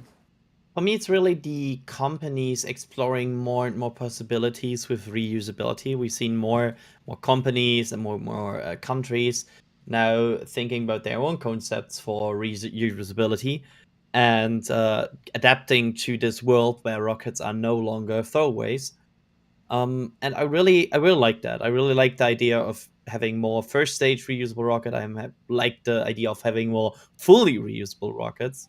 And I'm very curious how that will develop. And maybe there will be some companies that have new ideas that SpaceX so far is, for example, not proposing or doing. So we might even see some new things that we have so far not seen. So that's what excites me. Question here from Broomy, bless him, with a super chat. Just to mention, I also forgot to mention I'm wearing my merch too. Texas Tank Watchers t-shirt. That's proper old school as well. That's one of our original ones, and that's something I've got myself as well. Very much appreciate you supporting us, not just on the stream, but also with our merch. With our merch, as you can see on the screen right now, that is the Texas Tank Watchers. That's something I wear quite a lot, actually, to be fair. It's one of our favourite ones. We've got a wonderful selection of merch in the store right now, but that's obviously one of our older ones, but if you've got one of those, you're probably one of the originals going back to the initial testing days. So very much appreciated, and thank you for everyone who supports us in every way, including the store, because the store at least gives you something back as well with the actual merch through your post. And an important note is that we use a supplier that is not just US based, but also if you, like in my case, the UK, if I bought some merch, it'd come from either the EU or England. They've got a distribution hub in the UK now. So there's none of that customs charge. The amount of times I bought stuff from American stores and the post office has sent me a letter saying, oh, you need to pay double because it's customs charge as well. You don't get that with us. So that's something a bonus if you're not American. Lots of dumpster references because of the fire we're seeing right now. I think the latest is there's the latest. That's the latest. Not looking too bad. Not dramatic, is it? Moving towards the left, towards the beach. So this is a camera north of the fire looking south. And it looks like it's plugging away there, but doesn't look like it's too big of a concern. I think the biggest concern would be some of the cameras Mary and I have deployed, but shouldn't impact really much. It's certainly, I mean, again, I keep mentioning to the point of boredom how I don't know anything about cameras, and I've always found it fascinating that the cameras cost so much because it's just something. Well, I did get a camera when I was younger, and I'm sure it's like about £35. Whoa! Yeah, wait for in non-freedom dollars. Yeah, it's about $50 that, and that was my 35mm camera. Okay. But I've seen the cameras you guys use, and they are huge lenses and fancy tricks, and they're like 4 figures, aren't they? So I can always be concerned when people talk about the remote cameras. I remember that from the recent streams that we've had remote cameras in positions where they might die from the flames coming out. And I'm thinking, wow, they're not cheap cameras to be dying. So it's certainly one of those risks to photographers where their cameras are so expensive, but the photography we get from them are absolutely stunning, especially with you on stream, Nick. Your photographs, wow. I mean, Thanks. I think both Mary and I produce some of the better pictures down here, and I'm grateful to be able to do that. I don't know. It's the risk of sticking a camera out in the deployable area. You know, out near big rockets which got fire engines. Yeah, like they're safe. What did I expect? It's like basically you search for the unsafest place to put a camera and be like, this is the place. Our cameras are protected by a bit of aluminum, so I think flame-wise we should be okay. But yeah. A bit of aluminum, that's your protection. If it was enough for the LEM and some of the Apollo astronauts, then I think it's enough for us. Hey, if we get to 50 million subscribers by the end of this stream, What we could do, we could buy some robotic dogs with fire extinguishers just patrolling With- the area. With 50 million subscribers, we could do many things. We could, with 50 million subscribers, definitely, yes. By the way, have we seen any sign of Zeus and Apollo recently? I've not seen those robotic dogs in a while. I haven't seen the Robo Dogs in a while, but I think some of our friendly photographers down here have seen some of the Robo Dogs. I can't remember if it was Zeus or Apollo, but I believe about a month ago there was a sighting. It might have been Starship Gazer who saw that. Good, so they are still around. That's the main thing, yeah. Yep. Because they're surprisingly useful. When we first saw them, we thought that's quite cute. It's very Elon-esque of him to bring robotic dogs in, but they are the way of getting close to having a look at things in a safe manner where the pad's closed and they don't want personnel down there. You got these robotic dogs that can go everywhere, and I think the Boston Dynamics make them, and they're just incredible. The videos Boston Dynamics do for their robots just show the versatility they've got, and that really allows you to get close-up views of things you might be able to see with remote cameras, or these fixed cameras they've got down there, which we've seen located around the pad. So it makes perfect sense. So that's why I'm glad they've got them. A completely off-topic, not off-topic because the end of the question asks relevant, but James Juras asks, have seen New Glenn will be able to launch in weather that other rocket's scrubbing? You all think Starship will be the same? Adrian, first of all, have we heard that New Glenn can launch in almost all weather, like a Soyuz? And secondly, the design of Starship, does that allow it for more flexibility in, say, a Falcon 9 scenario where it's scrubbed for weather? I believe we have heard very early talks about New Glenn that it should be more that they designed it to be weather resistant. That I recall that, but I recall that being a very long time ago. So New Glenn has been around for a bit, at least the idea. And yes, I believe also regarding weather influences that Elon at some point mentioned that Starship should be able to withstand weather better, right? That's at least the I'm not recalling which interview was and how long that was ago, but I remember that seeing about Starship at some point.